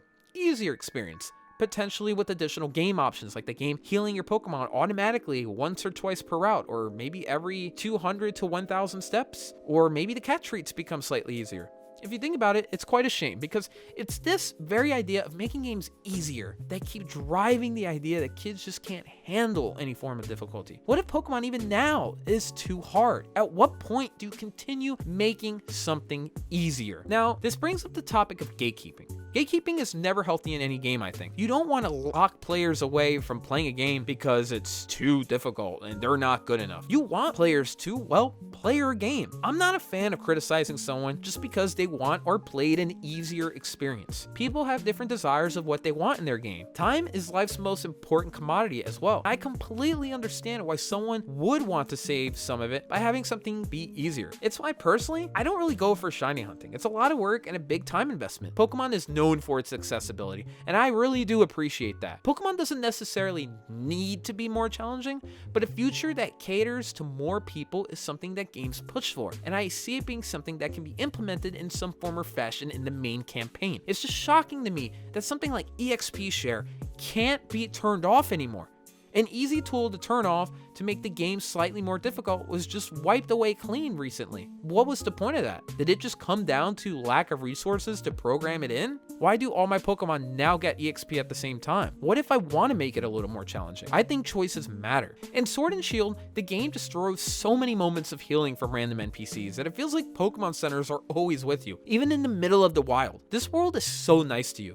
I don't even know any of these people, but they just keep on healing away. How are they doing this? Are they funded somehow by some government we don't know about? Through a taxpayer system? Maybe these get removed in that potential higher difficulty. And if there was a higher difficulty that did return, the game should reward you somehow as an achievement. Maybe when playing multiplayer, you're given some sort of emblem proving you did the difficult thing. Remember how in Mario Kart Wii, if you completed all the Grand Prix Cups with 3 stars, it would appear next to your name in multiplayer races? Something like that. A potential option for single player as well could be a hybrid approach, where the main quest line and routes are easy as usual, but the game introduces a set of side objectives and paths to find more legendary Pokemon, or Pokemon with unique and competitive abilities. These missions would be difficult in nature, only being taken on when the player felt ready.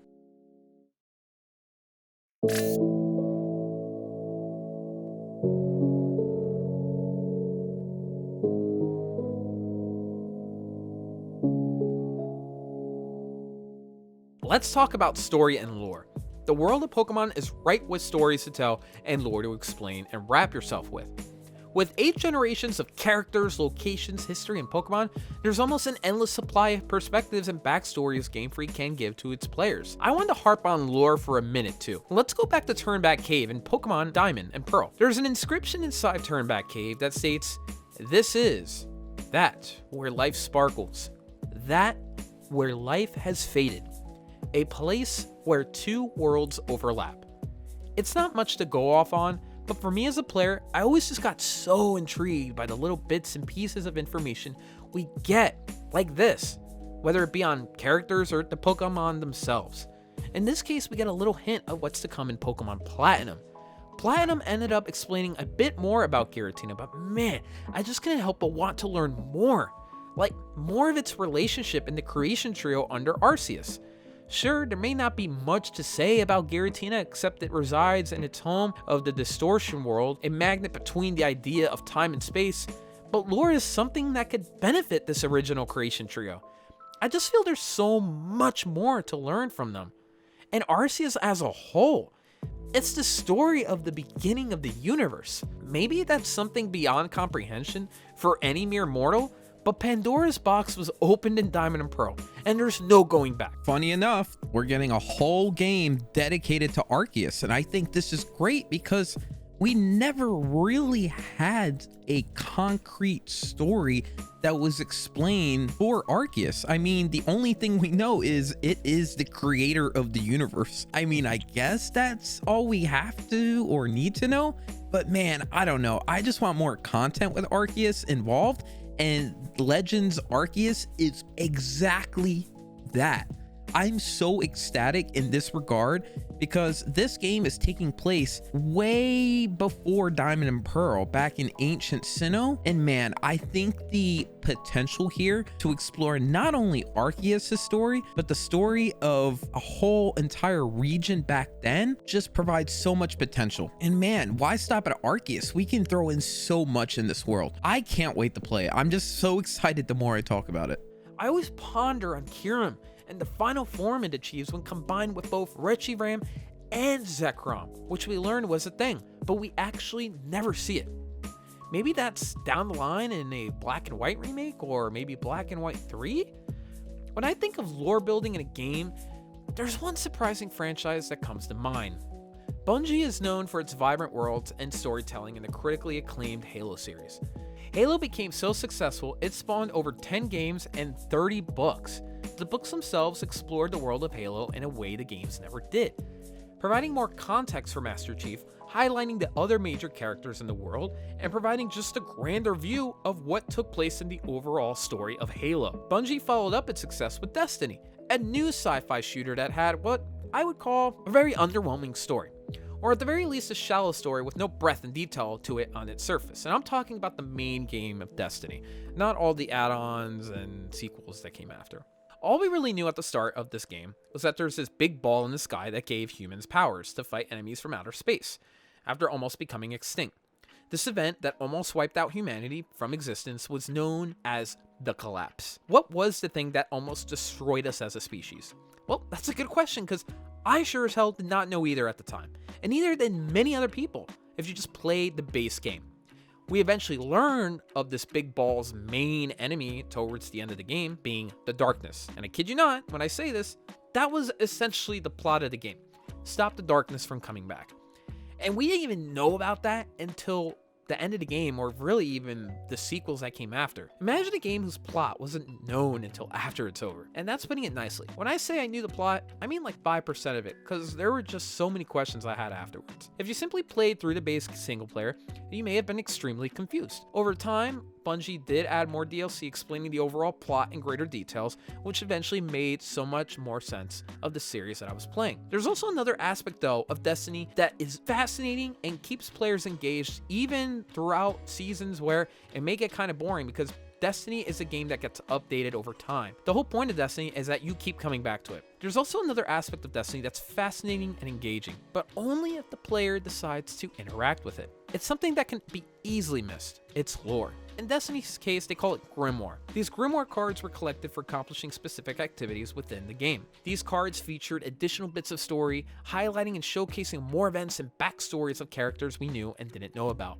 It gave background to the entire world and the plot itself. It's like reading a fun book.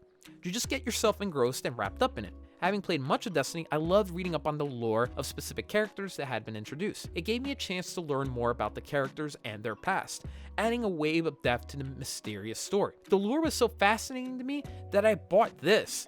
It's a real book. that speaks about the Destiny universe. It's filled with so much detail and different stories. It'd be amazing to get something like this for Pokemon. It's a shame in this case because for many, the lore of Destiny is what carries it really, especially in the summer months when content just feels shallow and fleeting despite seasonal updates. Lore is powerful and it can add background and color to the world you are living in. It can even make players chase that elusive idea of what the game will eventually be, while in reality always remaining still, like a hamster running in a wheel. It did that to me with Destiny, seeing as for a while it was pretty dull until further updates were added. I also think of something like Breath of the Wild, or really The Legend of Zelda, and its encyclopedia and timeline. We didn't really know about these until the books came out. It was pretty engaging to read through and made you learn way more about the Legend of Zelda world. This is what I'm talking about. Pokemon already has clear-cut stories that are more feasibly digestible. Lore is powerful, and it can add background and color to the world you are living in. I think Pokemon has ways it can apply lore into its world as well. It can apply it in a way that works, though, because unlike Destiny, Pokemon already has clear-cut stories that are more feasibly digestible. And quite frankly, so many people are invested in these stories as well. Just scroll through YouTube. So many people tackle these topics of lore, like with Arceus and the Creation Trio. The Pokédex fills this bucket slightly too. Each Pokemon gets a little description on either its backstory, personality, or behavior in its natural environment. Unfortunately, this is left to just a few lines of text. There are differences though in these entries by the version of the game you purchase, and even by generation, where we sometimes get additional information. It would just be really nice to see Game Freak dive even deeper on this concept with some sort of lore system or additional readings. Imagine being able to read into more of the story of the Pokemon world and its history, learning about the past struggles of different regions and nations, how the political system works and its effect on the everyday relationships between Pokemon and humans. Maybe I'm asking for too much here, considering the target audience are children. But as we have seen, plenty of older teens and adults play Pokemon as well. And parents want to push their kids to read more, right? So there you go, it's a win-win situation.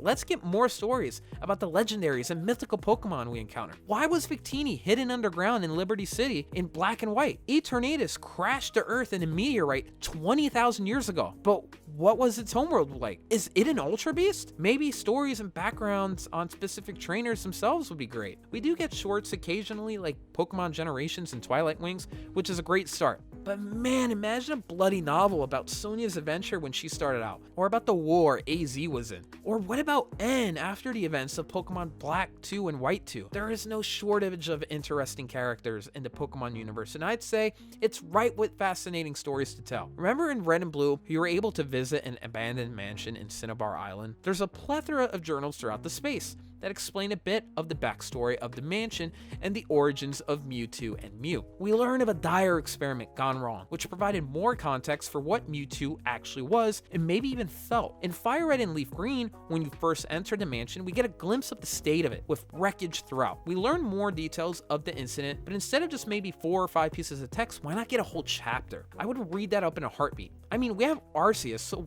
why don't we have a Pokemon Bible at this point? I will love to learn more about the Darkest Day from Sword and Shield 2. And the origins of Eternatus. It's something that the main story revolves around, but we only get bits and pieces of it sprinkled throughout. Pokemon movies have a chance to explore some Pokemon even more though. We get some backstory to Mew and the experiments done to Mewtwo here in the first movie that sheds some light on what really happened. Another movie I think about is Pokemon's Lucario and the Mystery of View, where we learn about a tale of an old war. We get a glimpse of it, as the story explains this was during an era before Pokeballs existed. We find Lucario witnessing the war between 2 armies near Cameron Palace. Turns out, the Queen of Cameron accepts that she must die with her own people, seeing that when both armies reach her palace, the kingdom will fall in the crossfire. This prompts Aaron, Lucario's master and one who answers to the Queen, to leave the palace. His Lucario, eventually finding his master, learns from Aaron himself that he has abandoned the kingdom he served and will not return. He throws his staff as Lucario continues to chase him down, absorbing Lucario and I guess, in a sense, capturing him? Was this the first ever Pokeball? Lucario would later make an appearance in the present with Ash in the film. Aaron goes to the tree of beginning, which was the home of Mew. Aaron ends up sacrificing his aura into the tree, changing the behavior of the 2 clashing armies somehow into one of understanding. And the war ends in not a battle to the death, but a whimper, a silence. The legend of Aaron lived on for millennia to come.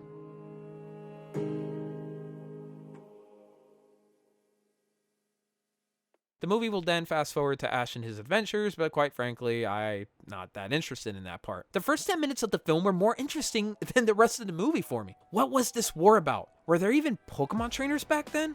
If so, how did that work, since there were no PCs and no Pokeballs even? This and more can be explained in future titles via the lore entries I talked about. And I just want to point out that Pokemon Legends Arceus may actually address some of these questions, because this is a game that takes place long before Diamond and Pearl, before trainers and even the Pokemon League ever existed. It's something I'm sure fans are interested in and would read up on. There's two models I think about for how a player would acquire these lore entries: the Destiny model or Waifu Impact model. Game Freak could have the player earn lore entries after completing certain objectives, similar to how Destiny handles it. In Waifu Impact, the lore is scattered throughout the world to be found. Just walk up to a specific spot with a book and bam, you have it added to your inventory to be read later on. Seeing what Game Freak has done in the past on Cinnabar Island and other areas, I can see them going the Waifu Impact route, but there's really no reason they can't do both. It would add more of an incentive to go for challenging objectives in the world. Pokemon lore is rife with potential. I think of the Ultra Beasts and the worlds they come from. Do you think there are other potential societies or other forms of life out there? Editor's note here. Actually, yeah, there are other life forms out there, specifically potentially humans. I mean, look at Ultra Sun and Ultra Moon. Who are they? Yeah, they're not from this world. Is there an Arceus that made those other dimensions? What are these dimensions about? I mean, look at this area. What happened here? What's going on? What's the backstory? I mean, they do come from alternate dimensions. How about the new duo legendary, Zamazenta and Zacian, and the Darkest Day storyline that we learned about? Getting more details from that would be so cool. It feels as though Pokemon has been upping the ante every couple of generations, like power creep in Naruto. So I can imagine we start talking about other universes and maybe Pokemon that oversee these multiple universes. What about Pokemon that oversee the Pokemon that oversees the multiple universes? Oh man. Pokemon is special because it has 25 years of history and stories to tell. I can only imagine though, the stories we don't know about. And it's one of the single deepest paths Game Freak could explore in its ultimate franchise. Would they do it? Possibly, but I would wonder just how mature of a story they would tell. We're talking about Pokemon at the end of the day. As much as it would be sick to see Pokemon tackle darker adult themes, it's something I'm sure they will stay clear of so they don't leave out little Timmy. I think Pokemon Generations came the closest to a more mature story, even if it was just a retelling of what the games were. I mean, dude, what the hell is happening to Squirtle here? Oh god. Oh god, get it to stop. Oh god. Remember these Destiny lore books I was talking about? Ugh, I want a Pokemon version of this. It would be sick. Who am I kidding though? If Game Freak taught us one thing, it's that Game Freak can get pretty twisted within the games themselves with frightening, dark Pokemon entries that are arguably not for little Timmy's eyes to see. I mean, look at Sword and Shield's entry for Gengar. Quote, it lays traps, hoping to steal the lives of those it catches. Dude, what the if you stand in front of its mouth, you'll hear your loved ones' voices calling out to you. Rumor has it that its gigantic mouth leads not into its body filled with cursed energy, but instead directly to the afterlife. Dude, what in God's green earth? It would be cool to maybe even see another organization or company tackle lore even, communicating with Game Freak so that they could expand upon the world that's built before them. And if it had to get approved by the Pokemon company before it went out to the public, then so be it. Pokemon has never really driven a deep and engaging narrative that makes you question the motives of those involved, except for maybe one generation that we talked about earlier, Black and White. And I guess the funny thing is that in this game, the lines between good and evil began to blur. Dare I say, the world was not as black and white as it seemed. Holy crap, I guess that was the entire point, wasn't it? But for the most part in the series, it's pretty obvious who is the bad guy and who is not. It's always fascinating to see just what Game Freak pulls out the hat for its story. Sun and Moon provided a nice twist with the team of the region, Team Yell, who turned out to not really be the main villain. It was actually Aether Foundation, led by Lusamine. But to be honest, at least for me, that was pretty obvious based on the opening cutscene of the game. But it was still a nice twist nonetheless. Something different. On the surface, it seems that Lusamine is just some crazy woman obsessed with the Ultra Beasts and their power, eventually becoming one with them. As we find out later on from her son Gladion though, her obsession may have stemmed from her husband, who disappeared during his studies of Ultra wormholes. He is still out there, right? Maybe? What really happened? What was he studying specifically? What about the Ultra wormholes was he studying? What caused him to vanish? Remember how we were talking about lore? This is a perfect opportunity to explore that mystery. We could get lore entries on the specific research journals this man undoubtedly wrote.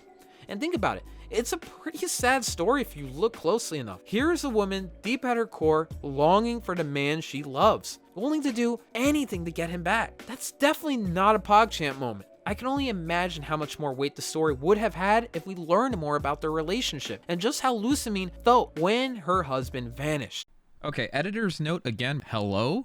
In Ultra Sun and Ultra Moon, there seems to be an event where a guy by the name of Moan, who actually handles your Poképelago, visits Aether Foundation, and there's a set of dialogue sequences that happen between Moan and Lusamine. When you look into it very carefully, it really seems as though Moan is the father, and his memories have just been wiped clean. I mean, look at the conversation Lusamine has with Gladion. It's as if they both know that's him. But Lusamine decides to let him go because, well, he lost all his memories and really he's happy with his life right now. Why change it? What the f? I just found this out. Dude, man, we could also explore more about how this man came across the wormholes to begin with as well. Oh man, there's just so much. Much of this feels like things that I would want as a fan, but ultimately it's a kid's game. The stories will be ultimately simple in nature, but what's nice is that there is room for deeper messages or plot points, like what we see with Black and White and Sun and Moon. You just have to look a little bit deeper, which I guess is a beautiful art that Game Freak has, having two sides to the same coin. It's up to us to find those deeper stories. Beyond this too, these more adult themes can be explored and explained on YouTube with creators that look to find them. There's plenty of channels out there like Noggin, willing to dive into Pokemon and its stories for those that desire more depth. And heck, maybe I might do some videos tackling lore. Most if not all of it is unofficial canon though, but I still have hope that one day we can and will get more stories of past generations. Straight from the source. Give me a Pokemon lore book. Let's talk about mythical and legendary Pokemon too. Generation 4 and 5 are great examples of what you do with these special Pokemon, spawning their own side quests, however small in nature. Ruby and Sapphire also did this too with Deoxys. Game Freak has used this concept with Pokemon such as Victini, where the player would travel to a lighthouse only to find out this mythical Pokemon was hidden by its former trainers for an unknown reason. To get it, you have to fight through a plethora of Team Plasma trainers. We can't forget about Arceus too,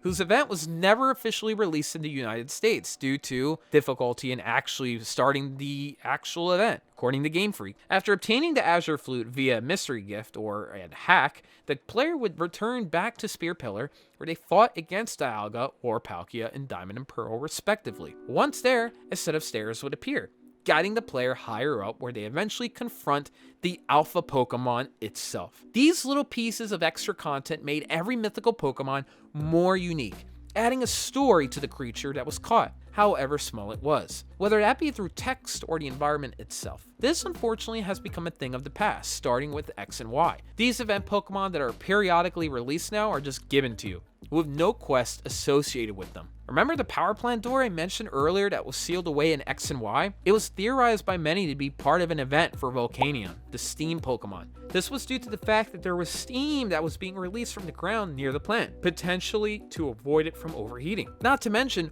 why would this seemingly explorable area be locked? Surely Volcanion was inside. Well, that unfortunately ended up never happening. It was a major disappointment for fans hoping to explore a new space. Why did Game Freak add this in, seemingly teasing us? And it's hypothesized by some that there was intention to use this area at some point, but it never came to fruition. These events can return with greater detail in future games, and with much lore associated with it. As you can probably tell by now, I'm a sucker for lore. Many events done before were pretty quick in nature, usually completed just with one battle against the Pokemon in question, but Game Freak can push the boundaries here, making a longer form quest line that, as you progress, dives deeper into the backstory and history of the Pokemon itself, or maybe a past trainer, outside of just a Pokédex entry. Being multi-layered in nature, one could allow the questline to span multiple areas in the region, or even multiple regions itself. And yes, I said multiple regions. More on that big boy later.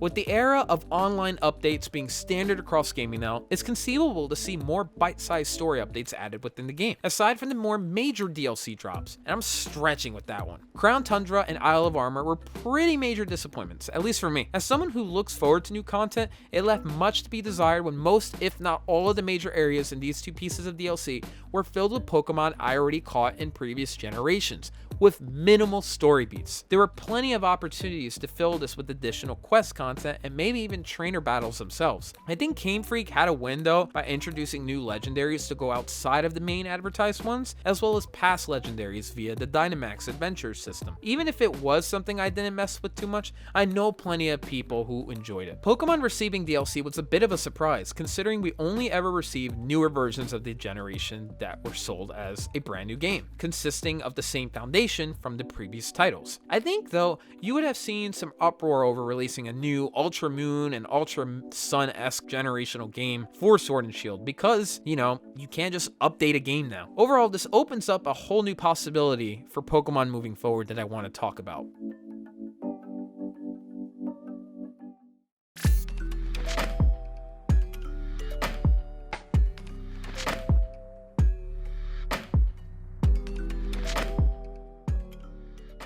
Let me get back to my multiple regions comment from earlier. A dream that so many fans have had is a Pokemon Rainbow of sorts. A Pokemon game that contains every region and every collectible creature with every challenging gym from the past. Imagine this game existing. It would take an extreme amount of effort and time. With that being the case, once it's completed, it would be very difficult to just move on to something else and leave that behind, which is why a game like this would be great as a living, breathing world, constantly getting updated with new regions every, say, 3 to 5 years, opening new possibilities within the game. You can still add a core campaign or story, if you will, but now this new adventure can be part of the grander world, instead of just piecemealed software that's truncated in its own packaging every hardware refresh we get. I would love to hear your thoughts in this regard because I'm pretty sure there's a lot of people that will be vocal against or for this type of change, and I can see both sides to it. Pokemon has never really done something like this before, but we're looking 25 years into the future, and sometimes changes can be bold. The ultimate end game with many games I see is a single game that evolves for years to come, unless there is a massive change in its foundation. Those foundational changes get left to sequels. For someone like me, it's hard to invest energy and time into something that won't last long term. That's where Pokemon arguably has shined the most. With the exception of the first 2 generations on Game Boy, you can essentially bring over any Pokemon you have caught from any game. Here's a chart that was made to showcase the path that you have for all of your Pokemon. And if you were to do some hacking and modding, here's what it actually could look like. You could actually bring forth Pokemon from your Game Boy, Red and Blue, all the way up to Sword and Shield. It's pretty commendable to see just how much care Game Freak has put into the idea that these creatures are personal and have meaning to them. That's why so many, like myself, are invested in that journey, even if it spans multiple games. It's only when you cut things off that breaks that drive. People love Pokemon because they can bring the Pokemon they caught as a kid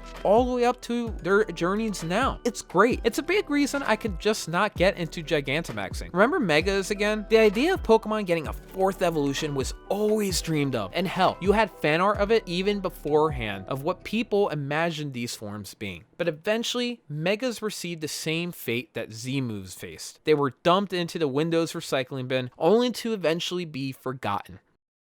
In Sword and Shield, there is no feature that allows you to Mega Evolve or perform a Z-move. This was to make way for Gigantic and Dynamaxing. Of course, some Pokemon still have new forms and unique, more powerful moves, but with Gigantamaxing replacing what came before, I couldn't help but just not care as much. What's stopping the Pokemon Company from removing this feature later on? Sure, that's probably years later, but that idea always sticks out in the back of my head now. I'm never a fan of games cutting content. I understand there needs to be a balance, and in some cases, the game's size can get too big to manage. Look at Destiny for reference there. Bungie removed roughly a third of the game due to how difficult it was getting to maintain and update, being at 120 gigabytes. It's just never a good feeling though when content does get cut. It's why so many people love Super Smash Bros. Ultimate. Everyone is here. But with Pokemon now, it's not the case. A major piece of backlash was that for the first time ever, there wouldn't be a way to bring every Pokemon forward into this new generation. It caused such a massive controversy that Masuda himself had to come out with a statement telling fans pretty much, sorry, but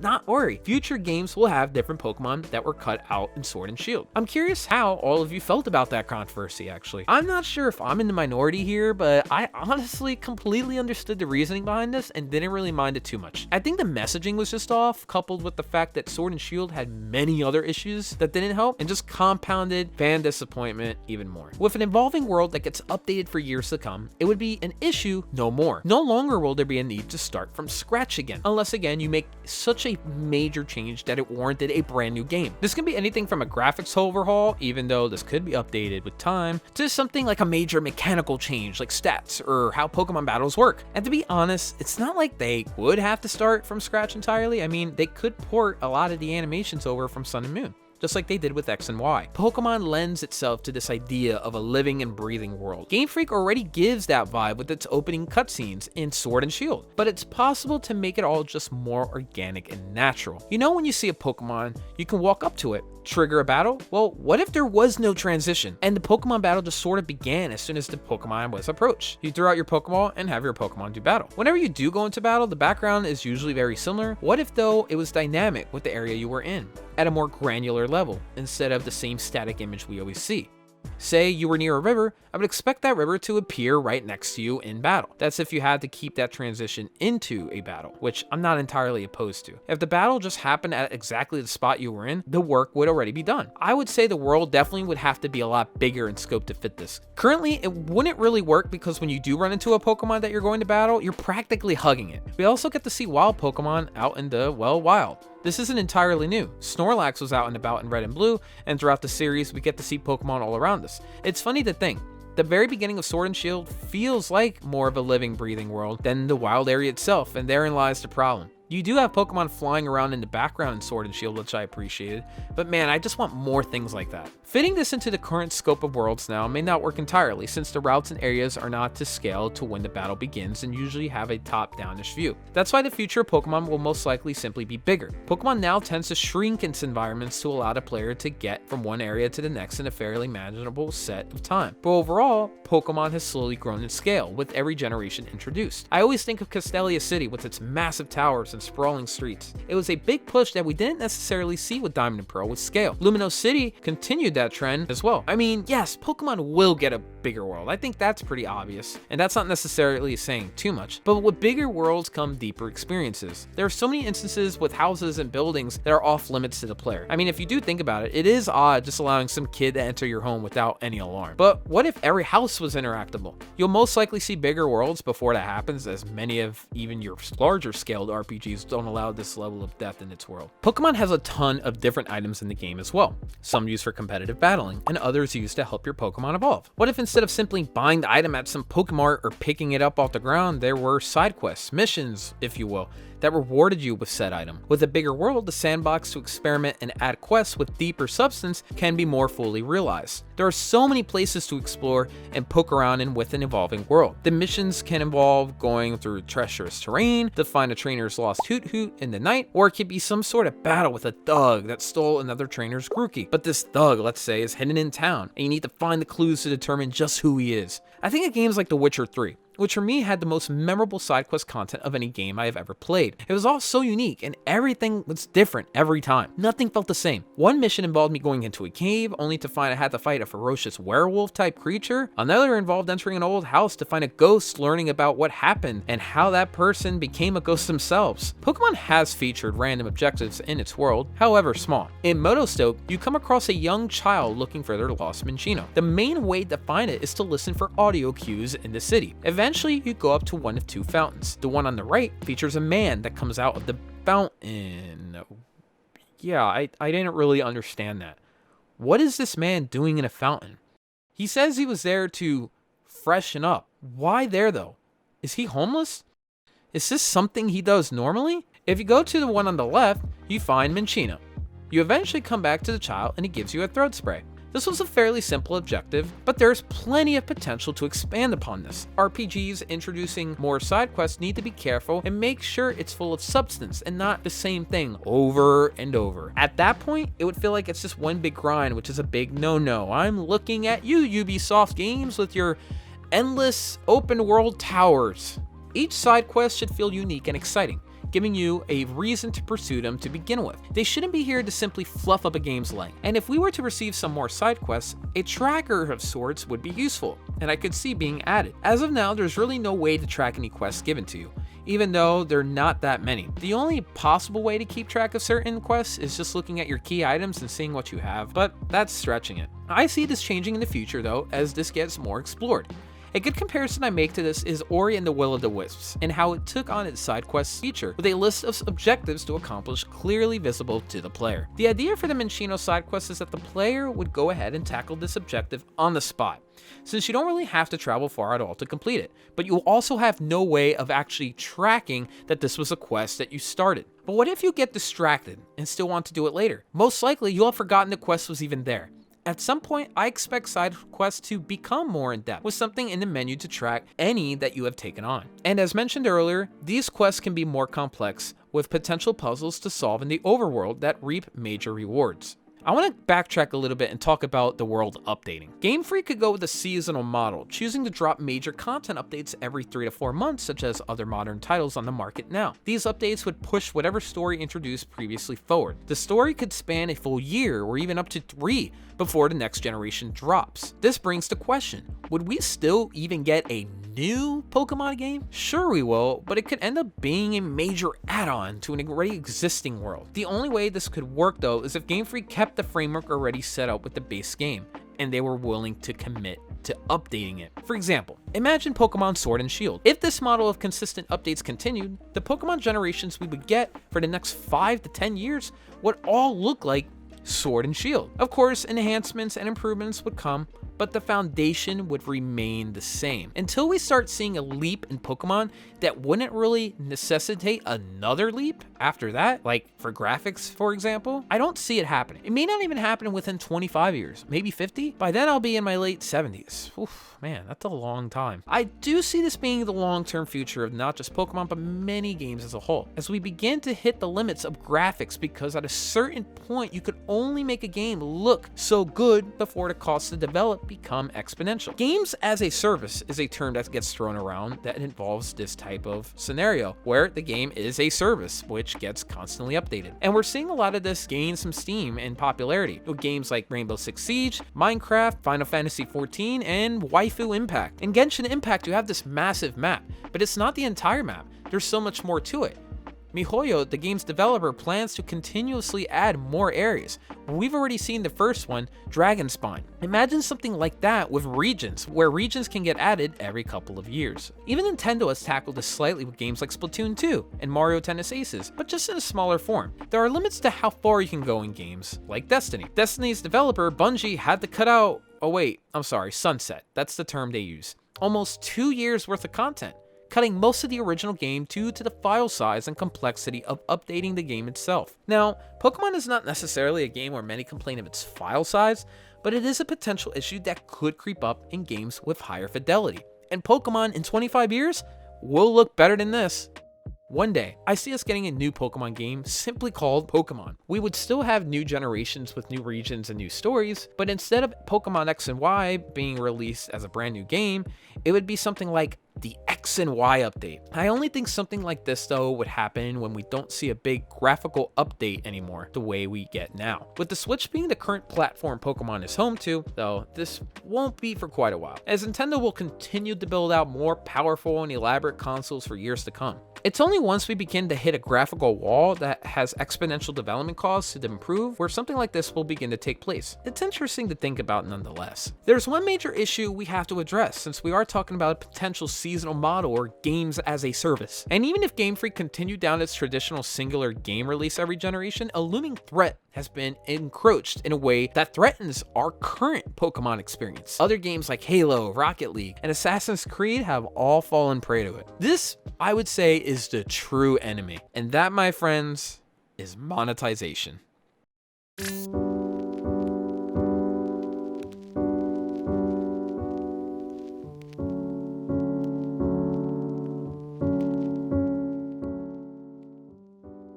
One thing all games that continually update have in common now is microtransactions, a way for developers and publishers to extract additional revenue from customers who have bought into the base game. What would something like this look like in Pokemon? Can something like this even be introduced in the mainline games? Dare I say, could Game Freak really do something so awful like Pokemon skins?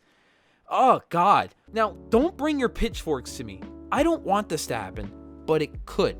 It would, however, be a disaster if they ever did do that.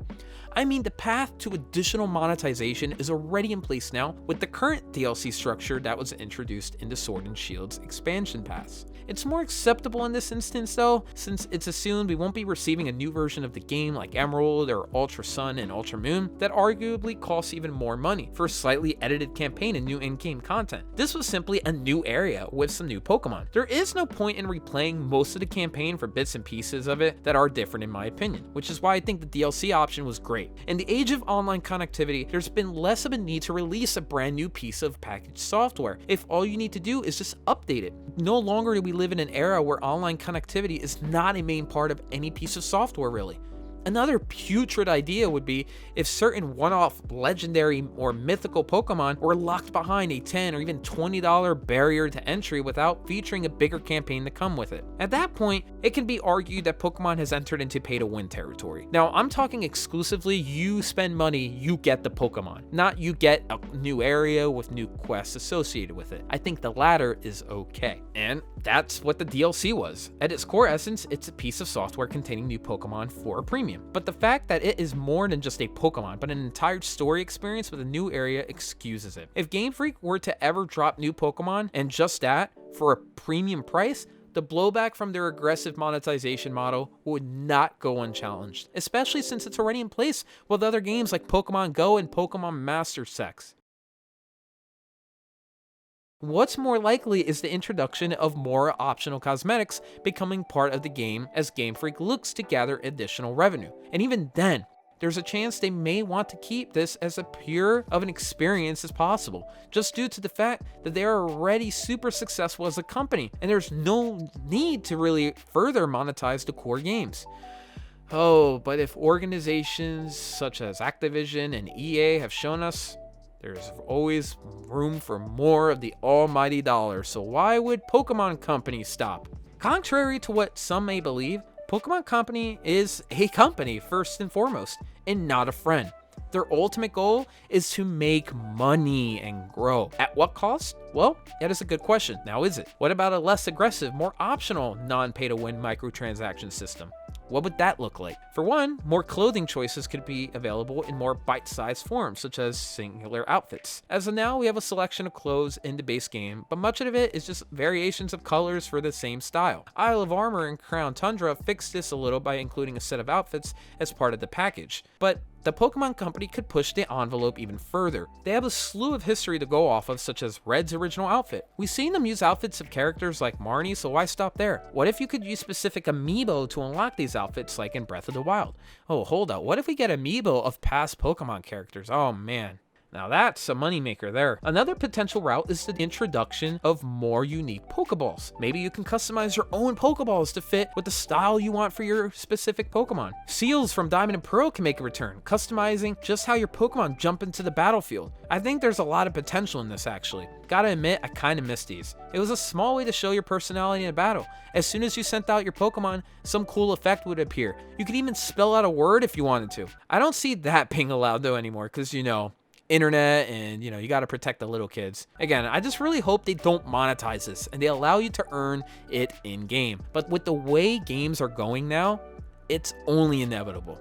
I only want to reiterate that most if not everyone won't really be happy with these changes if they were monetized. And I don't think Pokemon Company has enough goodwill to even get away with this, considering how much money they are raking in and the reception to its last core games, Sword and Shield. From what Sword and Shield showed us, resources put into these games seemed lacking. But that's just speculation for me going off those animations, scaling, and pop-ins. Game Freak should tackle these issues first. Nintendo's one company I give credit to for avoiding any sort of microtransactions in their premium console titles. No, the Super Kirby Clash game doesn't count, and mobile is a whole other story. Nintendo's mobile games have been just like many others, littered with microtransactions.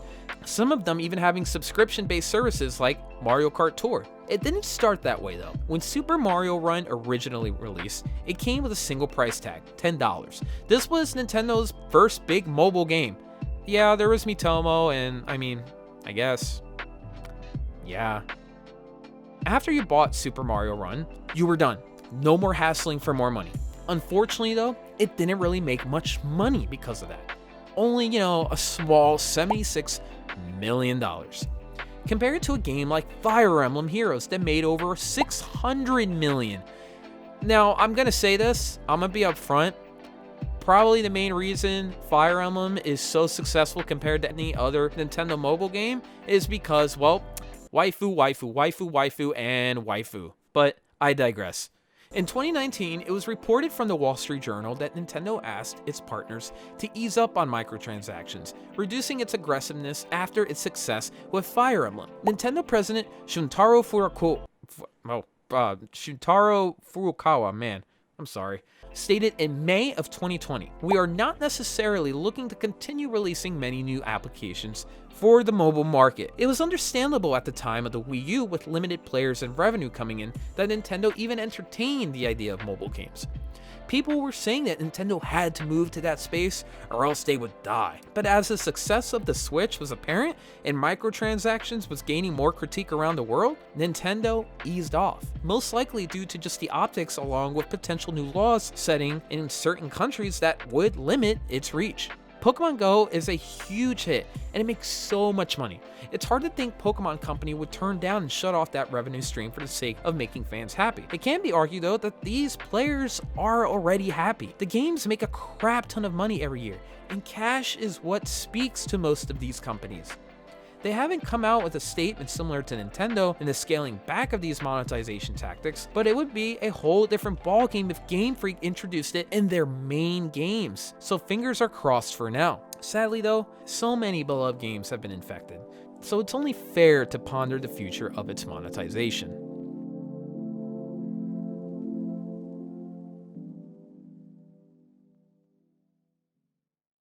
What about the cost of entry?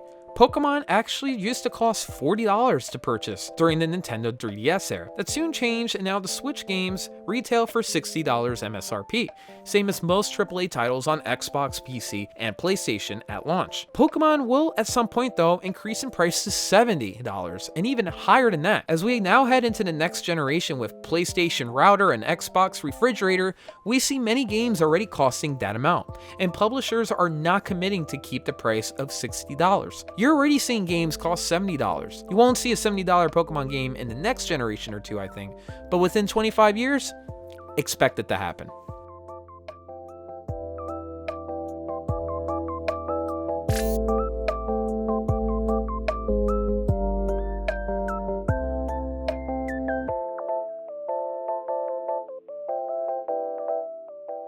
Multiplayer. Specifically, massive multiplayer online. MMO for short. Funny enough, many fan projects already exist, like Pokemon MMO, Poke1, Pokemon Revolution Online, Poke MMO, and Pokemon Planet, just to name a few. Having a truly open world with anywhere to explore is one thing, but populating it with real players to interact with is a whole other. Will we get a fully featured MMO made by Nintendo or Game Freak by 2046? Game Freak reportedly was planning on creating one via partnership with Nintendo co-founded Chinese company iQIYI, a software translation and game development organization. In mid-2020, Nintendo suffered a massive data breach as several 4chan users gained access to their files, and subsequently posted many assets related to past games like Super Mario 64 and The Legend of Zelda: A Link to the Past. It was infamously known as the Giga Leak.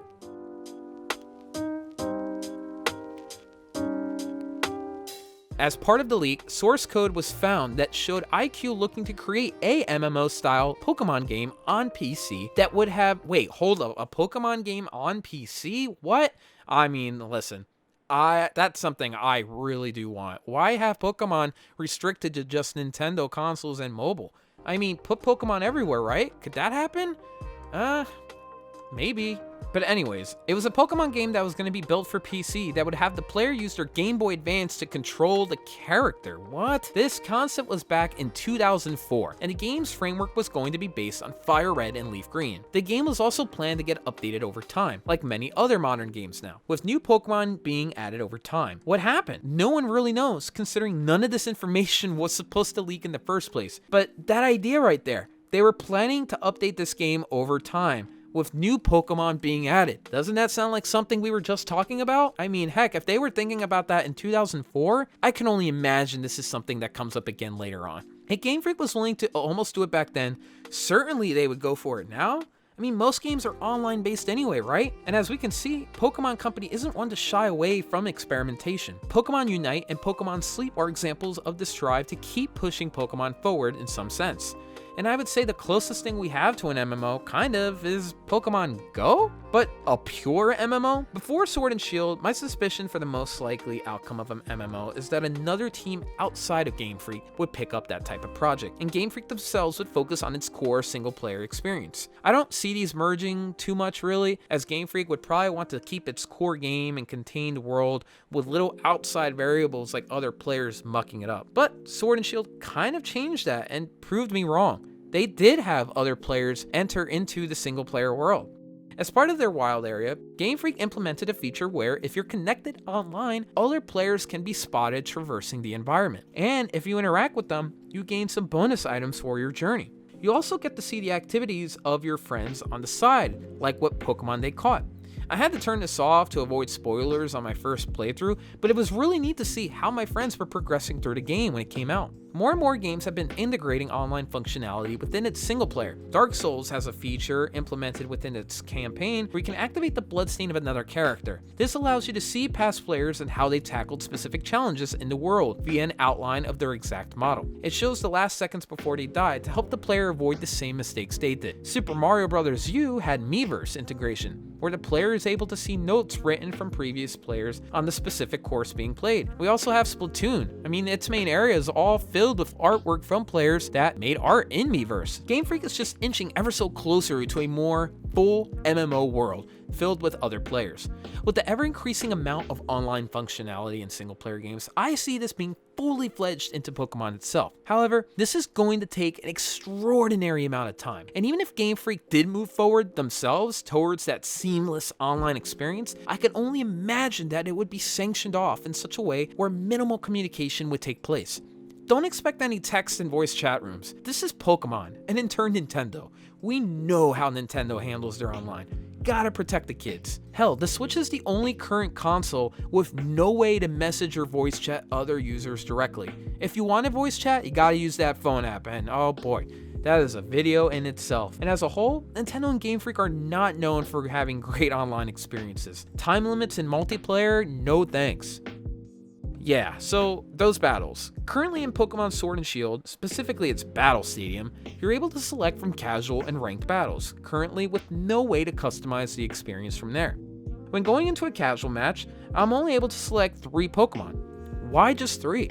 I would like to try out my whole team. This restriction is the same in ranked battles. You could also download a list of rules to use in linked battles, which is essentially as close to a private lobby as you're going to get. The way to start these private lobbies is via a code that you create. The player you want to match with must also use that same exact code. Originally, this actually used to be just 4 digits. But when you have potentially millions of players looking for a friend to play using a code, duplicates were bound to happen and you would have players you didn't want fighting against join your lobby. Now you can use 8 digits, thanks to an update. But why do we still not have usernames in place? It's 2021, and we are still depending on random numbers from friend codes and link codes. Codes here, codes there. I just don't get it. And seeing this has been the case for over 10 years now, I actually don't see this changing at all in Pokemon, unless a portion of their games begin to move to other platforms like PC. Oh, what a dream. Turns out there's an invite system already built into the Switch that select games utilized like Divinity Original Sin 2. What the f***? Where is this in Pokemon? Multiplayer itself, though, is just as cumbersome as can be. Players currently have to deal with time limits in their battle, even if the game is between friends in a link battle. I understand this in maybe public matches to avoid major stalling, but a match between friends shouldn't have these restrictions in place because, well, it's between bloody friends. And the games itself on just a mechanical level can sometimes feel a little cumbersome. And in my single player run, just look at what happens here. Both Pokemon in this scenario have the Wandering Spirit ability. This ability makes the Pokemon switch abilities upon contact. So every time my Runerigus or the Wild Yamask made contact, a pop-up of the ability would come up showing that the swap was happening. And because of how the ability works, this kept appearing, since the Pokemon just kept fighting each other and in turn exchanging abilities. And back to multiplayer and its time limit. Why is it in place for a battle with a friend again? A video from Pokemon YouTuber Shofu, which I love. You should check out his channel if you haven't. I think it's a good encapsulation of many people's feelings. Oh, okay. Battle what? There's just no way. There is just no possible way. Hey, you win. Hey, wait, hold on, bro. This game trash. Bro, this is tech because now you don't have to since you have a minute per round, you can just do nothing I take it back. This game sucks. and you auto win. This game is dick on the ground. You could just sit there and do nothing your whole turn. Why did they put a 20-minute limit on Wi-Fi though? What kind of stupid ass shit is this? This is his last Pokemon, so I probably won regardless, but... Why is stuff still happening? Wait, what? There's another It turn? finishes- It finishes. Wait, Wait, what? why? Maybe they. Huh? Maybe there's like No. last moves after the time. Overtime? Okay. Wait, Oh, you win. This win. game is fucking trash. Are you serious? Even when time is up, the game still prompts Shofu to make a decision on what he wants to do, and as soon as he does, the game ends. Why did the game even make him choose if it was already over? It's just a little weird. What was the point of having him choose still? Pokemon's multiplayer feels truncated and in need of just a little love. Games are more about options now, and it would be great to have something like that in Pokemon's future titles. I just question how far is Game Freak willing to go, because there are definitely some quality of life features that would be great to have.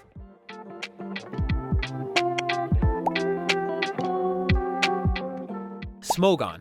It's a resource that many use for competitive Pokemon, either as a guide to create an optimized team, or a hierarchy that designates Pokemon by their strength and effectiveness in battle, to help balance a meta. Smogon uses a tier list to organize Pokemon into categories of how strong they are in categories like Uber and Overused. These categories contain a list of Pokemon, and competitive trainers will use these lists to determine which Pokemon are allowed in specific battles amongst themselves. The tier that these Pokemon get placed in is mainly determined by usage within the community. Ultimately, it serves as a fan-made attempt to balance the game. Considering just how widely used these tier lists are within the competitive scene, it would be great to see something like this brought into the video game somehow. Seeing as this is something made mainly by the fans, it's a far expectation to think Game Freak would implement Smogon rules into their own game. I doubt that. But if only fans were able to maybe create their own rule sets within the core game, that's what I could see happen. Game Freak has their own set of rules listed in the VGC that is used for official competitions. Pokemon will continue to monitor this and make changes with time, but don't expect to see full-fledged customization of rule sets to be made within their games. However, that would be something many fans would gain a lot from and even enjoy. Imagine a built-in or downloadable rule set where you can only use certain Pokemon that was designed by a popular community member or Pokemon content creator.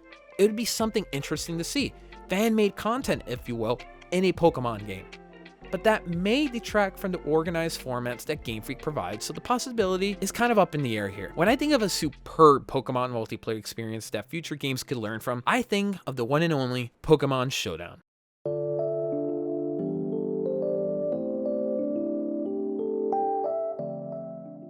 A fan-made web and desktop application where trainers can create any team they want and battle each other with customized rule sets.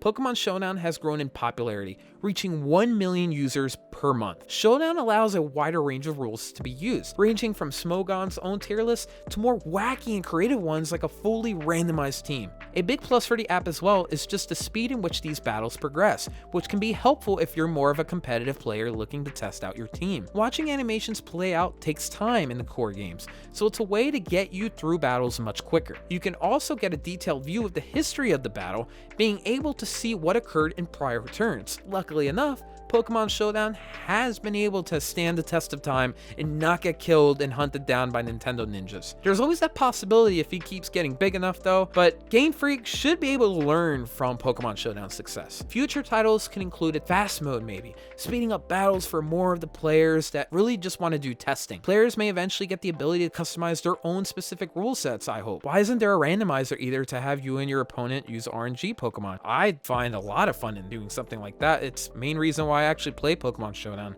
I mainly use RNGs because I'm really bad at making a team myself. One minor thing I expect fans can look forward to is the option to select what background you use for your online battles. Currently, you're only able to select your music, but with higher graphical fidelity coming with inevitably more powerful hardware, Game Freak can add that as an option. It would spice up the scenery and maybe the experience just a little more. Instead, we see the same stadium over and over and over.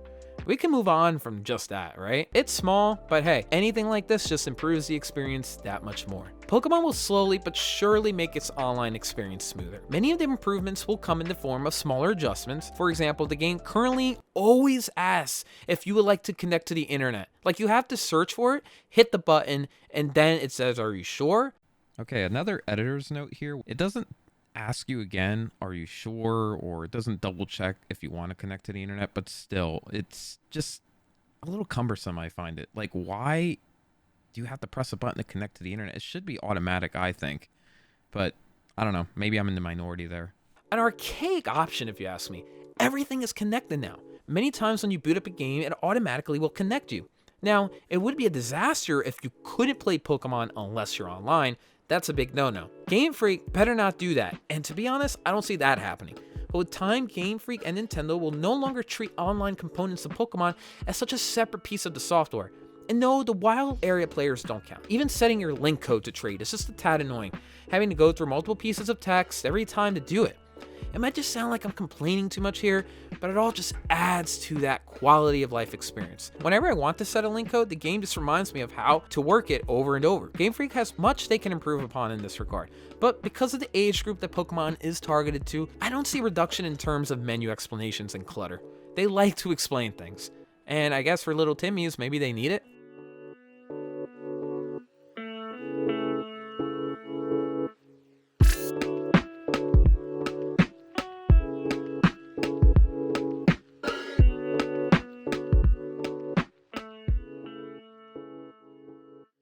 Throughout the history of the Pokemon games, there has remained one constant through it all. That constant is Game Freak. Founded in 1989 by Satoshi Tajiri, Ken Sugimori, and Junichi Masuda in Tokyo, Japan, Game Freak has been the main developer of every single mainline game since Red and Blue, all the way to the current Sword and Shield. I mentioned it a little in the beginning of this video, but allow me to elaborate.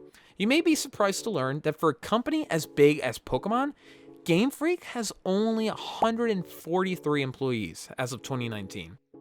It's important to make the distinction too that the Pokemon Company was formed in 1998 after the release of Red and Blue to ultimately be responsible for brand management, production, marketing, and licensing of Pokemon, with several companies owning a stake in it. The way it works is that Nintendo, Game Freak, and Creatures Inc. all own some portion of the company. Nintendo owns 32%, but I can assume that Creatures Inc. and Game Freak also own around the same amount, but it's not confirmed. Game Freak isn't really 100% in charge of Pokemon. It's important to bring this up because there have been calls in parts of the community for a new developer to take the mantle in creating the mainline games, due to the recent handling of Sword and Shield. It's also estimated, according to a GameFAQs forum post, that Game Freak spends about $20 million in developing their Pokemon games, specifically X and Y and Sword and Shield, as far as I found, despite profiting over an estimated $600 million.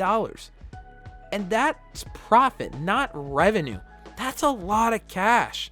They are practically swimming in it. Of course, we don't have any official numbers in play, but assuming this is true, with this massive success, people have also brought up the question on why this budget has remained the same, despite the increase in console hardware power. Surely with the requests fans have, the budget would increase for a higher quality production. Why doesn't Game Freak have a staff of about 1,000, right? Unfortunately though, there's a chance it won't matter. Take a guess why. Just take a second. Why are these complaints most likely not going to matter much and change the trajectory on how development is done in future titles? Well, simply put, it's money. The sales of Sword and Shield were so high it surpassed those of every generation's initial release, minus Gold and Silver and Red and Blue. And in the grand scheme of things, the games themselves bring approximately $20 billion of the total $100 billion that Pokemon is worth. And that's including spin-off titles. Most of what they make is on merchandising, about $61 billion. Seeing how big of an impact Pokemon Go made and the amount of money it brought in, $1 billion in just 2020 alone, which is just 1 year compared to what Game Freak has been doing for over 20 years, leaves a lot of questions on the table. The focus on improvement in these core games is what's in question. At least big enough improvements that some fans clamor for, not smaller quality of life changes. If we are to believe these Game Fact posts, mind you, we should always take something like this with a grain of salt, Game Freak has kept its budget mostly the same in the past couple of generations as their profit margins increased. Remember, $20 million is spent on the games, and they pocket $640 million in profits from sales. So why are more resources not being poured in to create a stronger world with more improvements, such as the animations, for example? Well, if you viewed it from a business perspective, with increasing sales, there's no need to invest more if you don't have to. Now, I don't want to unequivocally state that Game Freak won't listen to its fans just because they made a boatload of cash, but it's a reality that one should look at. Companies, especially multi-billion-dollar ones, speak one common language, and that's money itself. There is a social aspect as well to keep in mind too, though. The public viewpoint can deter future sales and overall hurt the brand, but to what extent? There's that topic of the vocal minority that gets thrown around, and something that for sure happens in fandoms. This is where those that vocalize their concern with the direction something is going in is completely dwarfed by the larger silent majority, who just play the games and have fun. That's not to say the ones that are not vocal are happy entirely either, but in the grand scheme of things, that loud voice of discontent may be just a droplet in an ocean for the Pokemon Company. I always think back to a time long ago where there was a group created on popular PC gaming storefront Steam. This group was titled Boycott Modern Warfare 2. We want dedicated servers. The idea was that whoever was in this group was dedicated to not buying Modern Warfare 2 due to online connectivity issues. The day the game came revealed a lot. Look what happened. Steam has a feature where you can see what players are playing what game, and most of the players in this group bought Modern Warfare 2 and were playing it on day one. Most players didn't go through on their word of boycotting it. That term, vote with your wallet, is tried and true. And at the end of the day, the almighty dollar does speak, but it's not everything. It's just that it's a big chunk of it. Despite this though, I want to try and keep an open mind of what we could see in the future in a more positive light. Right now, Game Freak develops the core game and Creatures Inc. focuses on the models. I mean, one very easy way to change it up is just throw a higher budget at a game, but what would you spend the money on? Instead of overworking your employees until late hours, a good idea would be to hire more staff, which is something Game Freak has been doing actually, to work on animations and other features of the game. You could also outsource it, similar to how Creatures Inc. is outsourced for models. But why stop there? I look back to games like Pokemon Battle Revolution, developed by Genius Seniority. The animations in that game were very expressive and gave the sense that these Pokemon were alive. Mind you, the game was mainly just battles with no story mode. What if they took on portions of the next Pokemon game? What if we just saw more developers take a crack at it instead of just Game Freak? I can imagine that would be a slightly awkward relationship since Game Freak does own a chunk of the Pokemon Company, so there will have to be a lot of negotiating. I think of the new Pokemon Snap and what Bandai Namco is doing with it. Just look at the trailers alone. I can't help but wonder if this talent and work was put into the main games. I mean, Snap looks really good. I feel like there's so much potential here that could be explored in the future. Game Freak has been in charge of the main games for over 20 years, and a majority of that time was on handheld devices. But a future where more developers get involved is something that we could see. But that would have to be a decision that came down to the companies that are involved. That's why it's more likely to see Game Freak still being in charge, but at least looping in other developers to assist. This happens with other franchises like Call of Duty, where Infinity Ward might make the main Modern Warfare game, but Raven Software would help be a support studio and develop specific modes like Warzone. That Pokemon Presents presentation, by the way, revealed a lot actually. So as I mentioned earlier, the Diamond and Pearl remakes, or I guess this is more of a remaster because it's literally a one-for-one recreation of the game, unlike Omega Ruby and Alpha Sapphire, but that's actually being developed by a separate team outside of Game Freak. The team is ILCA, the same team that worked on Pokemon Home, and Junichi Masuda is actually assisting them in developing the project. Now I find it just odd though, in my opinion, this is the choice they went with. I mean, ILCA did work with Pokemon before, but on Pokemon Home, which is essentially an application to house all your Pokemon. But that's the only Pokemon related content that they've ever actually worked on. They did assist with other games because they are ultimately a support studio. They've worked on games such as Yakuza 0, Dragon Quest 9, and Nier Automata. So these are actually pretty big games with a lot of prestige behind them. I don't know. A part of me just wonders, man, like if you're going to remake Diamond and Pearl, I don't know. I feel like I would have personally picked a different studio, but again, this is a support studio. But do you really want a support studio making this type of game? I mean, I guess that's not to knock ILCA. I don't know. I wouldn't have expected them to be working on this project. And an even bigger bit of news to talk about is that Game Freak is working on Pokemon Legends Arceus. So I have to wonder, just like we talked about earlier, do they have two different teams that are working on Gen 9 and then this Arceus game? Game Freak is growing in size, so this does allow for more teams to be made to work on different things. And I do suspect that once Legends Arceus gets finished, that team is going to move over to join the team that's already working on Gen 9. But man, I'm gonna be real, I just think Game Freak needs to hire even more people. Like, I don't know, I think of Pokemon as such a juggernaut of a company, and I wish I can see their books and see just how much money they really make and how they spend it and what their gross margin is. I really wish I could see all those details, because just from the outside looking in, I can only think that, man, they could hire, why not like 500 and 1,000 people? Like, this is a massive organization, but it's hard for me to say that without actually seeing the numbers. Because man, I would love for them to just throw so much people at this Gen 9 game and even the Arceus game. This is their first time working on an open world game, and they're gonna learn a lot from it, which is why I really believe that's why they wanted to take it on. They want to learn so that they can use this for their future games, which I respect a lot, because they could have just given this to another team and said, hey, go ahead and work on it. Who do you think would be a good developer for Pokemon? Man, imagine if Square Enix took on a game with their RPG experience. What if Father Sakurai jumped into the ring? As long as he doesn't kill himself in doing so, Pokemon would be an interesting project to see him tackle. I guess I'm just letting my mind wander now. Maybe we just let the man rest, you know? Or we can just keep getting Smash content.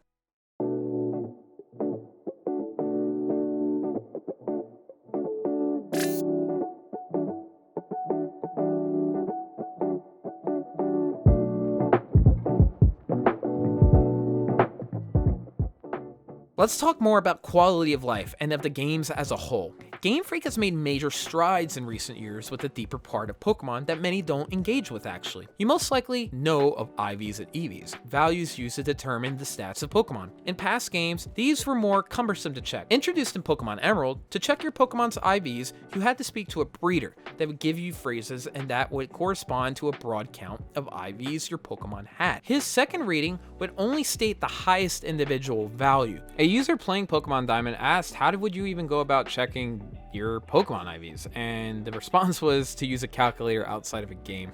In Pokemon Black and White, the player has an IV checker. The checker would only state which stat was best and would tell you how good that stat is. The IV judge was introduced in X and Y, and with this, the judge was very similar, but he also gave a statement on how good your combined IVs were overall. Sun and Moon made probably the biggest leap forward. If you're able to hatch 20 eggs and defeat the Elite Four, an NPC in the battle tree will give your PC the judge function. The ability to check all of the IVs of a Pokemon with a descriptor now for each stat. No specific numbers though. The process to unlock this in Sword and Shield is very similar, except you have to now go through the battle tower and fight a lesser amount of trainers. EV training is a major factor of the game that has changed throughout the years. Past games, just like IVs, were a little trickier to find out. Your EVs would go up depending on the type of Pokemon you defeated in battle. You could also feed it specific items that would increase EVs, such as protein or iron. X and Y in introduce power items to expedite the EV gaining process when battling specific wild Pokemon. Black and White had a little punching bag minigame that helped level it up a bit,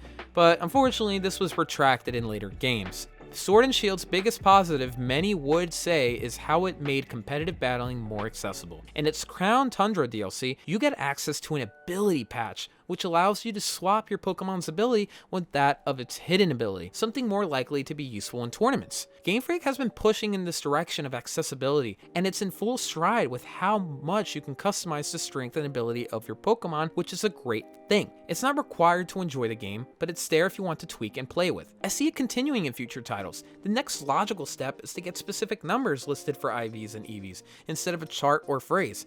Now, of course, you still want to add a bit of a challenge and grind to obtaining the exact stats you want, but now you will get to see the exact EVs and IVs your Pokemon have down to a number. Customization in your stats is sort of an art form. It gives you control of how you want your Pokemon to be built. In that sense, one could wonder, why have any restrictions at all in building out your team? I'm not talking about any stat advantage for any Pokemon, but just how you get to your stat. Imagine that you can just redistribute your EVs and IVs in any way you want via a simple menu selection where you adjust the values. I can see something like that happening, but Game Freak would need to add something to keep the more hardcore community engaged in the main game, since the grind is part of the experience. Maybe the re-rolling of stats would require a significantly rarer item? There is the probability that potentially weekly, let's call them bosses if you will, can appear in the game that reward high amounts of EV. The catch is that it can only be fought once. This would incentivize players to continue returning to the game. You can even go further with this by creating maybe a monthly boss that would be extremely difficult, but if you win, you're rewarded and an extremely rare or valuable Pokemon would be given to you, maybe with stats that would be extremely useful for competitive play. Instead of giving these Pokemon away as mystery gifts, Game Freak could just have players earn them. I think of Pokemon like Zarude, I think that's how you say it, which was recently released to the public. The way you go about getting him is to simply sign up for the Pokemon's Trainers Club newsletter. Then you input the email code in the game and bam, he's yours. No story mission, no side quests, not even a battle. Extremely underwhelming if you ask me. Considering, these Pokemon get movies associated with them. But in the games, you're just given it. Unfortunately, unless there is any pressure to change, this tactic will continue to be prevalent and won't change much at all. And just in general, online needs to be improved. Just the way you go about requesting private trades and battles is weird. Having to use that digit code I talked about just feels cumbersome. I think of X and Y and how it handled utilizing your friend list to interact with friends via its player search system, or PSS for short. It was snappy, easy to understand, and quick to access. The code system is good for those that don't have a specific person added, but still want to face that trainer. Sort of like Smash's Arena ID system. Currently, the menus just feel clunky and a little more confusing than what came before. It doesn't help though that the 3DS had a second screen to put more on, but I think Game Freak could have brought it back via the menu with ease. Just seeing all of your friends within the screen was a great and simple way to interact with them depending on what you wanted to do. And expect Pokemon not to ask you to connect to the internet. It will just happen. That has to change. A major sticking point that fans have begun to bring up with Pokemon as of late is the scale of the creatures themselves. Just take a look at these comparisons. This is Pokemon Colosseum, released on the GameCube in 2003. And this is Pokemon Sword, released in 2019. What the hell happened? This issue I hope gets dealt with in the future. Was it a 3DS power problem? If so, the Switch games surely would have improved by now. I would say maybe it's to make room for double battles. Maybe that's why many of the creatures are shrunk. But Pokemon Colosseum had double battles. Recently, I found a video by Distant Kingdom that I recommend you watch. In this, it's clear just how much more immersive Pokemon is when the creatures you see are portrayed accurately. More than anything else, when I saw this video, I couldn't help but be filled with sadness. Pokemon has, over the decades, created the most iconic designs in their creatures. Seeing a Pokemon like Gyarados almost match my height took me out of the game immediately, since there are so many other times where I've seen him towering over trainers and other Pokemon alike. I mean, look at Wailord. I mean, come on. I think at some point, Game Freak will eventually fully realize the potential of the Pokemon they create. My hunch is that the Switch was just not up to snuff, or maybe this was set because of the constraints in the overworld. Maybe Game Freak wanted to keep scaling somewhat consistent between this and the battlefield. I want you to imagine something for a second. Close your eyes maybe, or maybe not. I mean, I can't tell if you're doing that, but continuing. Imagine, after a long trek up a dangerous mountain with your trusted Infernape. You find a small cave opening to explore, not knowing the dangers that lurk ahead. You look to get a flashlight from your backpack, but before you go, Infernape gets your attention, pointing to the flame burning brightly from its head. No need for a flashlight. You press forward into the rocky cavern as your feet push against a plethora of pebbles throughout, kicking them ever so slightly. The sound is accompanied by the slow dripping of water from parts of the cave's upper walls. It must have rained here recently. Twists and turns try to impede your journey, with Zubats never ending. You eventually find a hint of light coming from one of the several paths from within the earthly dungeon. Along this path that you take, you witness a set of markings along the wall. The temperatures begin to drop. You try to make sense of the text, but to no avail. You press towards the light, going through a wide opening. The next room you enter is less of a room and more of what seems to be a home. Home of a great and powerful creature. The temperature becomes frigid. The bright light is coming from the top. This room was massive. It almost felt as if you were in the middle of a stadium. But before you can explore more, what seems like hardened ice storms from the top. This is Regice. Look at this image and its scale. Now, I imagine Pokemon with realistic spaces, with more of an over-the-shoulder camera angle. Look at these kinds of games and just how beautiful and realistic it looks. Not saying Pokemon is supposed to be realistic, but at least its environments should be, I think, along with proper scaling. I think that's the key thing. Things need to be scaled. Up to this point, that hasn't been the case, but I think you will begin to see bigger, more bombastic worlds to immerse yourselves in even further. This is what's most exciting to me, but this is going to take a lot of time. We're talking about foundational changes that would need to happen, along with a way bigger budget. Of course, Regice isn't this big in the picture, but just imagine how much more immersive and powerful this moment would be. There's a couple more images like this I came across on the internet that just inspired my mind and what Pokemon could eventually become. I want it. Instead, as of now, this is what we have. Now, I understand current limitations may prohibit such a scale from taking place, but the future of Pokemon may very well look like this, and I'm excited. This image is one of many I found that are concepts of what Pokemon can and I think should be. Immersiveness is important in many games, and Game Freak with its current structure and level design, and especially music, convey it well. This isn't about sticking with the status quo. This is about looking at what is possible, what you can push. What is possible with an extra 25 years in advancement and evolution of a franchise and the hardware it's supported on. If little Timmy saw something like this, he would probably need a new set of pants, because I know I would. One cool thing we could see is more interactions with Pokemon in the overworld. We've seen in past Pokemon games where you just press A and a piece of text would appear with what your traveling companion was feeling. Maybe we get a future where you do more with them. In terms of animating it, that would take so much time. We're talking 1,000 Pokemon easily.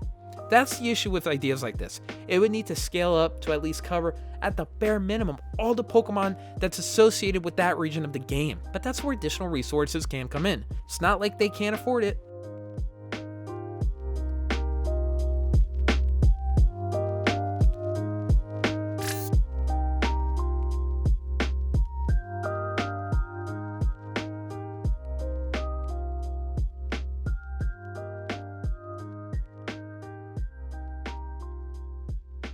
So let's talk about some extra ideas. These are just some extra things that I thought of that I wasn't really sure where to put in this video, but I wanted to at least address and maybe talk about it. When you think of Pokemon music, you're probably thinking of Gen 3 with its bombastic track. I'm a big fan of Gen 5 though, and how it handled some of its music, especially its wild battle theme. One of Sword and Shield's shining qualities was its gym battle theme. It's sort of like club music, which is what made it stand out even more because we never got a track quite like this before.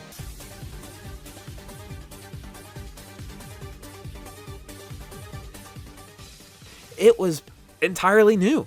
I expect Game Freak to continue experimenting with more types of genres in their battles. Imagine even you can select what type of music is played during specific types of battles. What about voice acting? That's something Pokemon has never done, but I think it can go a long way, especially as we start getting more elaborate Pokemon worlds. It was understandable back then for no voice acting, and I do want to stress it's not really necessary for Pokemon to have it, but I think it can be a step forward. The Legend of Zelda definitely benefited from it, but it still kept it in a hybrid format where the other portions of the game still had text, which I think was a good balance to strike. Just make sure you vet out the voice acting though, because I don't know about you guys, Zelda didn't cut it for me. I thought I made it clear that I'm not in need of an escort. And speaking of text, I think you might see a scenario where Game Freak introduces more dialogue trees in its games. It's something that's become very popular among modern RPGs, and it gives the player a sense of control in what they say and how NPCs will respond to that. But if this does get introduced, it has to continue with the dialogue that you stated. It has to make sense. It can't just be the same response no matter what dialogue you selected. Pokemon has kinda introduced this a little bit, but I think they can push it further. Maybe have some sort of karma system, if you will, that gets used depending on how you respond to people. This in turn gets transferred to the relationship with Pokemon that you have, and maybe how they like you and their friendship level. I guess I'm thinking about Mass Effect a little bit and how it handled its Paragon and Renegade system, where you could either be a good or a bad guy. Not sure of how it would completely fit in with Pokemon, but that's why we call this the bonus round, right? We also have the idea of Pokemon fusions that have been tossed around ever since Red and Blue. You can have websites dedicated to this and the creation of many monstrosities such as Lickaluri and Mabro and Regibite or Torboom or Regible.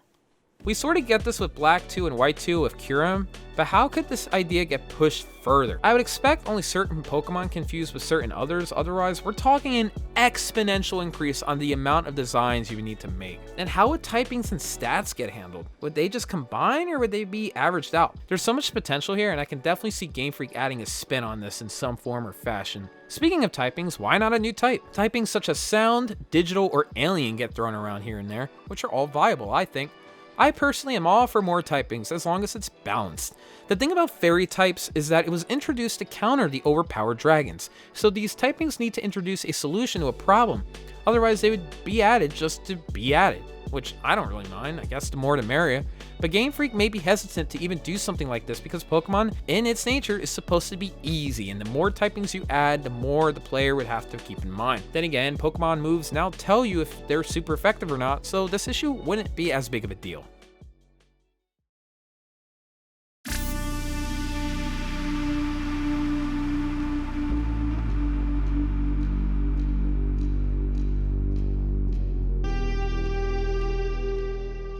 So I mean, ultimately, where does this leave us?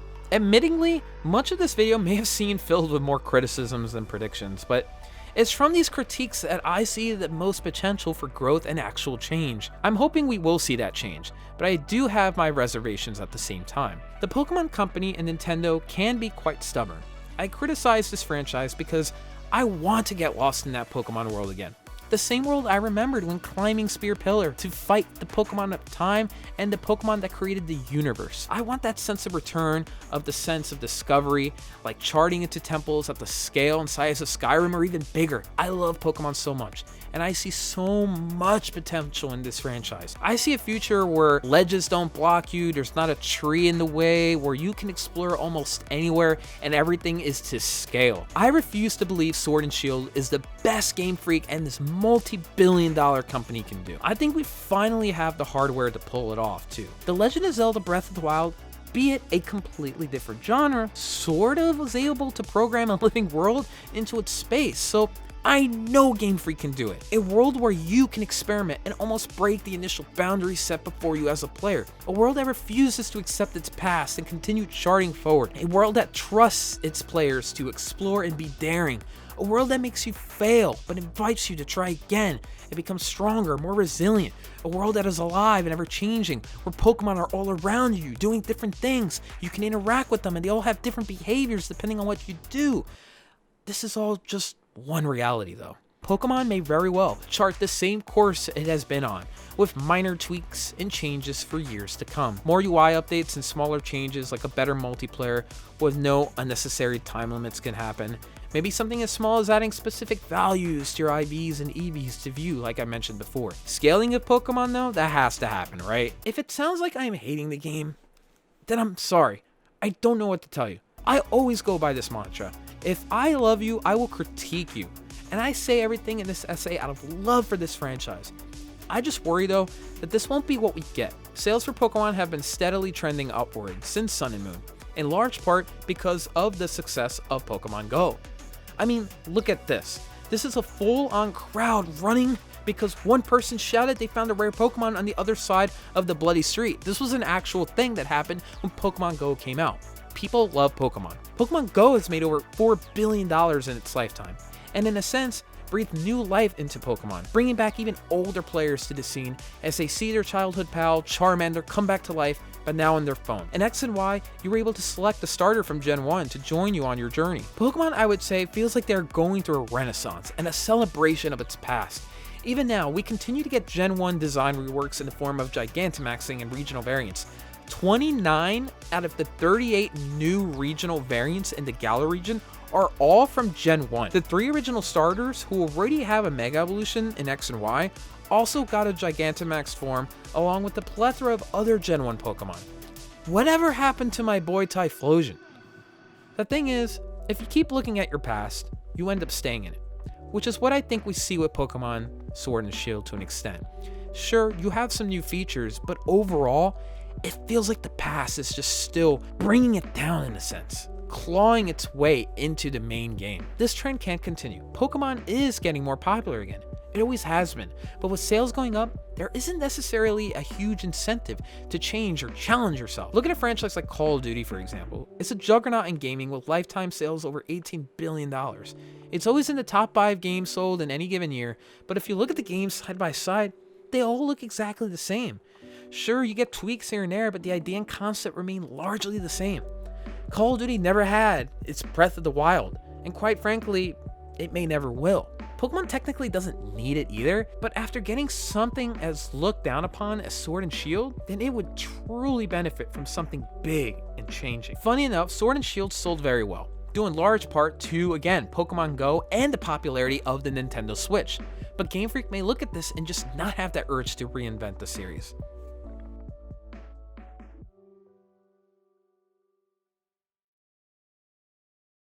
And for some, Pokemon doesn't really need to change. So many people enjoy what Pokemon is now, as simple as it is. It's just a game to have fun with. And isn't that what's most important, really? Pokemon isn't only just a video game as well. It's an anime, web series of shorts, trading card game, and it's even merchandise. Pokemon runs on a pretty tight schedule because everything lines up with each other.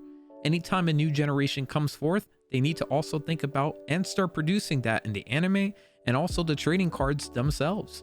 Delaying Pokemon's next generation, extending it from a typical 3-year life cycle to maybe a 5 or 6-year project, would have lasting consequences. Everything would have to get pushed back, and I'm not sure if that's something that Pokemon Company is willing to do. This is where the crux of the problem truly lies. You can't make this deep-rooted change without additional time and/or investment. Game Freak, with its established gameplay loop and formula, took about 3 years with a core team of 200 developers to make Sword and Shield. This isn't including Creatures Inc., who was outsourced to work on the Pokemon models themselves. Development began swiftly after Sun and Moon was completed. Now, I want to stress, I'm not a developer by any means, and I'm not an expert when it comes to programming and animation design. But I would be remiss to think that Game Freak can make this deep from the ground up change without some changes of their own. And right now, we have Pokemon Legends Arceus to look forward to, which seems as though Game Freak is going to be pushing in that direction of not being stagnant and actually pushing the franchise forward, which is extremely exciting because I originally thought that some other team would develop a side project that would be an open world game.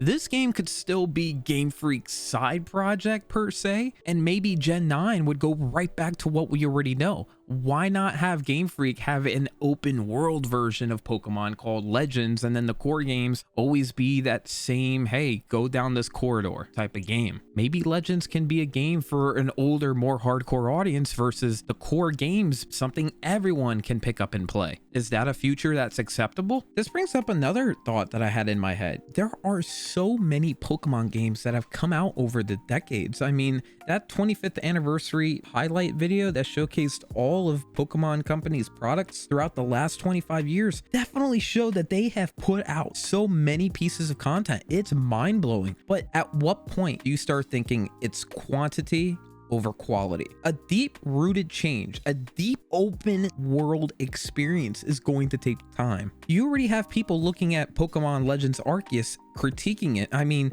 it's fair, the frame rates aren't there, the world looks a little bit choppy, and the world itself is pretty barren with not a lot it looks like to do in it. The game is still 1 year out, so we have to be very careful in our expectations and what we see. There could easily be way more that Game Freak announces, and there could be a lot that they have hidden, so we need to wait. But when it comes to 25 years in the future, I would love to see Game Freak just hunker down and make one amazing, beautiful game that completely shocks the entire world.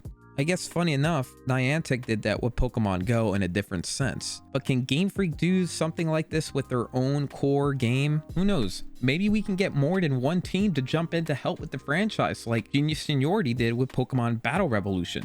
With more teams rotating in and out depending on which game was coming, room would be made to improve so much of what we talked about, like the animations themselves. Making changes is a risk too.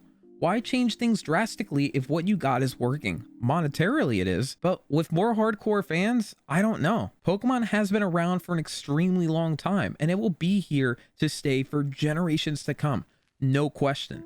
But truly, the possibilities are endless, now more so than ever before. Technology is evolving all around us every day. Virtual reality is beginning to take shape in the homes of millions of people. Cars are beginning to be able to drive on their own. Space travel for those that can afford it is now a thing. The world is changing, and it's changing fast. And as we look towards a better future, it's unknown where a series like Pokemon can truly go. I can only make educated guesses, as I have outlined, based on the past and even based on the present. I, for one, am optimistic though.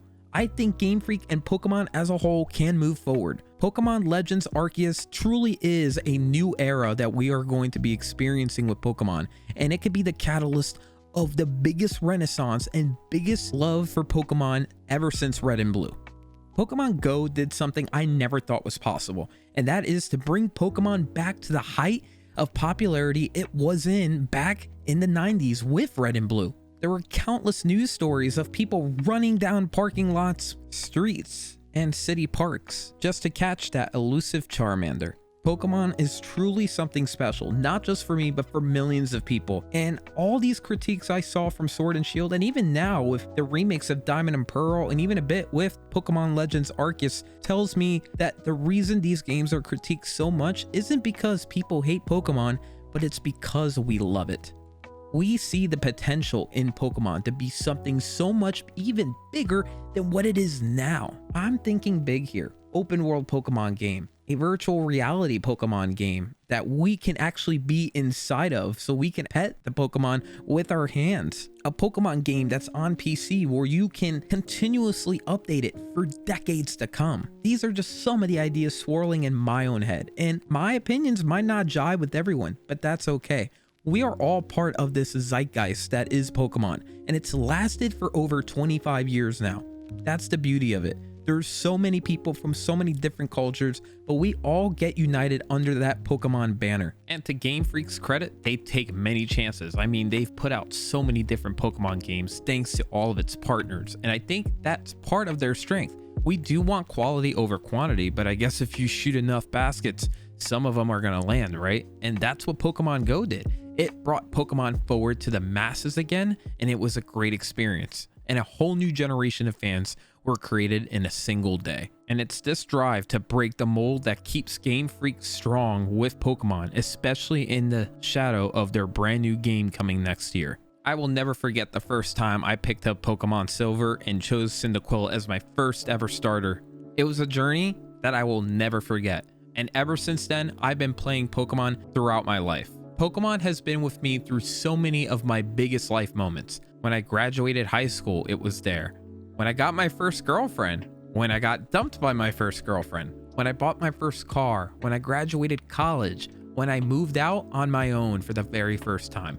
Pokemon has been there every step of the way, and sometimes literally in my pocket. And I'm not the only one. So many fans have different experiences with Pokemon, and they've made so many friends because of Pokemon. I know I have, and that's what's great about this franchise, is that we have so many memories to go off of, but the future is bright. There's so many more memories to be made. I can't wait to see the new Pokemon to catch. I can't wait to see the new worlds to explore and dive into. I can't wait to hear the brand new stories we'll hear from brand new characters. I can't wait to experience the new music we're going to get on top of all of this. Game Freak's 25th anniversary video really touched my heart because it was as if I was looking back at my childhood, and so many people were as well. So many times during that presentation, me and my friends were pointing out different games and different pieces of technology that we purchased that involved Pokemon right there on the box. And the longer Pokemon is around, the richer it gets. There's such a deep and engaging story throughout all the years that can be told from within the Pokemon franchise. It's something really special. It's this history that brings even more people in. And the future of Pokemon, I think, is brighter than ever. There's still so many questions that we do have. Where do we go from here? What will Game Freak do? And with that being said, I want to actually just thank Game Freak for all the memories that they've not only given me, but that they've given countless people. Remember how I said Pokemon has been with me throughout my major life events? Those were pretty positive, but Pokemon has also been with, well, except the girlfriend dumping me part. I guess that's not positive. But I went through a lot of tough hardships that I didn't bring up in the video. Pokemon was with me even then. So Game Freak, despite all the criticisms, despite the countless YouTube videos that come out, people love your game and people love this franchise. And that's why I made this video. I love Pokemon so much, and I wanted to share that love with every one of you that are watching this. But I also wanted to just ask a simple question. Where will Pokemon be in 25 years? I'm not sure. I guess that's my ultimate thesis after 3 hours of talking. I really don't know. But what I do know is that it's exciting nonetheless. I can't wait to see what's to come, and I hope you are too. We are all Pokemon fans. Whether you just started with Sword and Shield, or you've been playing ever since Red and Blue, or maybe some point in the middle with Black and White. We are part of a community that continues to grow and continues to love Pokemon near and dear. And despite the ups and downs, I'll be there because this is a childhood friend. And I hope in these next 25 years, Pokemon continues to give you the same enjoyment it gave me, despite the ups and downs that we may go through as a community. And as I sat there with Pokemon Silver playing into the wee hours of the morning, I'll continue to do so for the next generation and beyond. Game Freak, the next 25 years truly are yours, and it's up to you to decide what you're going to do with it. And I'll make sure to be here every step of the way.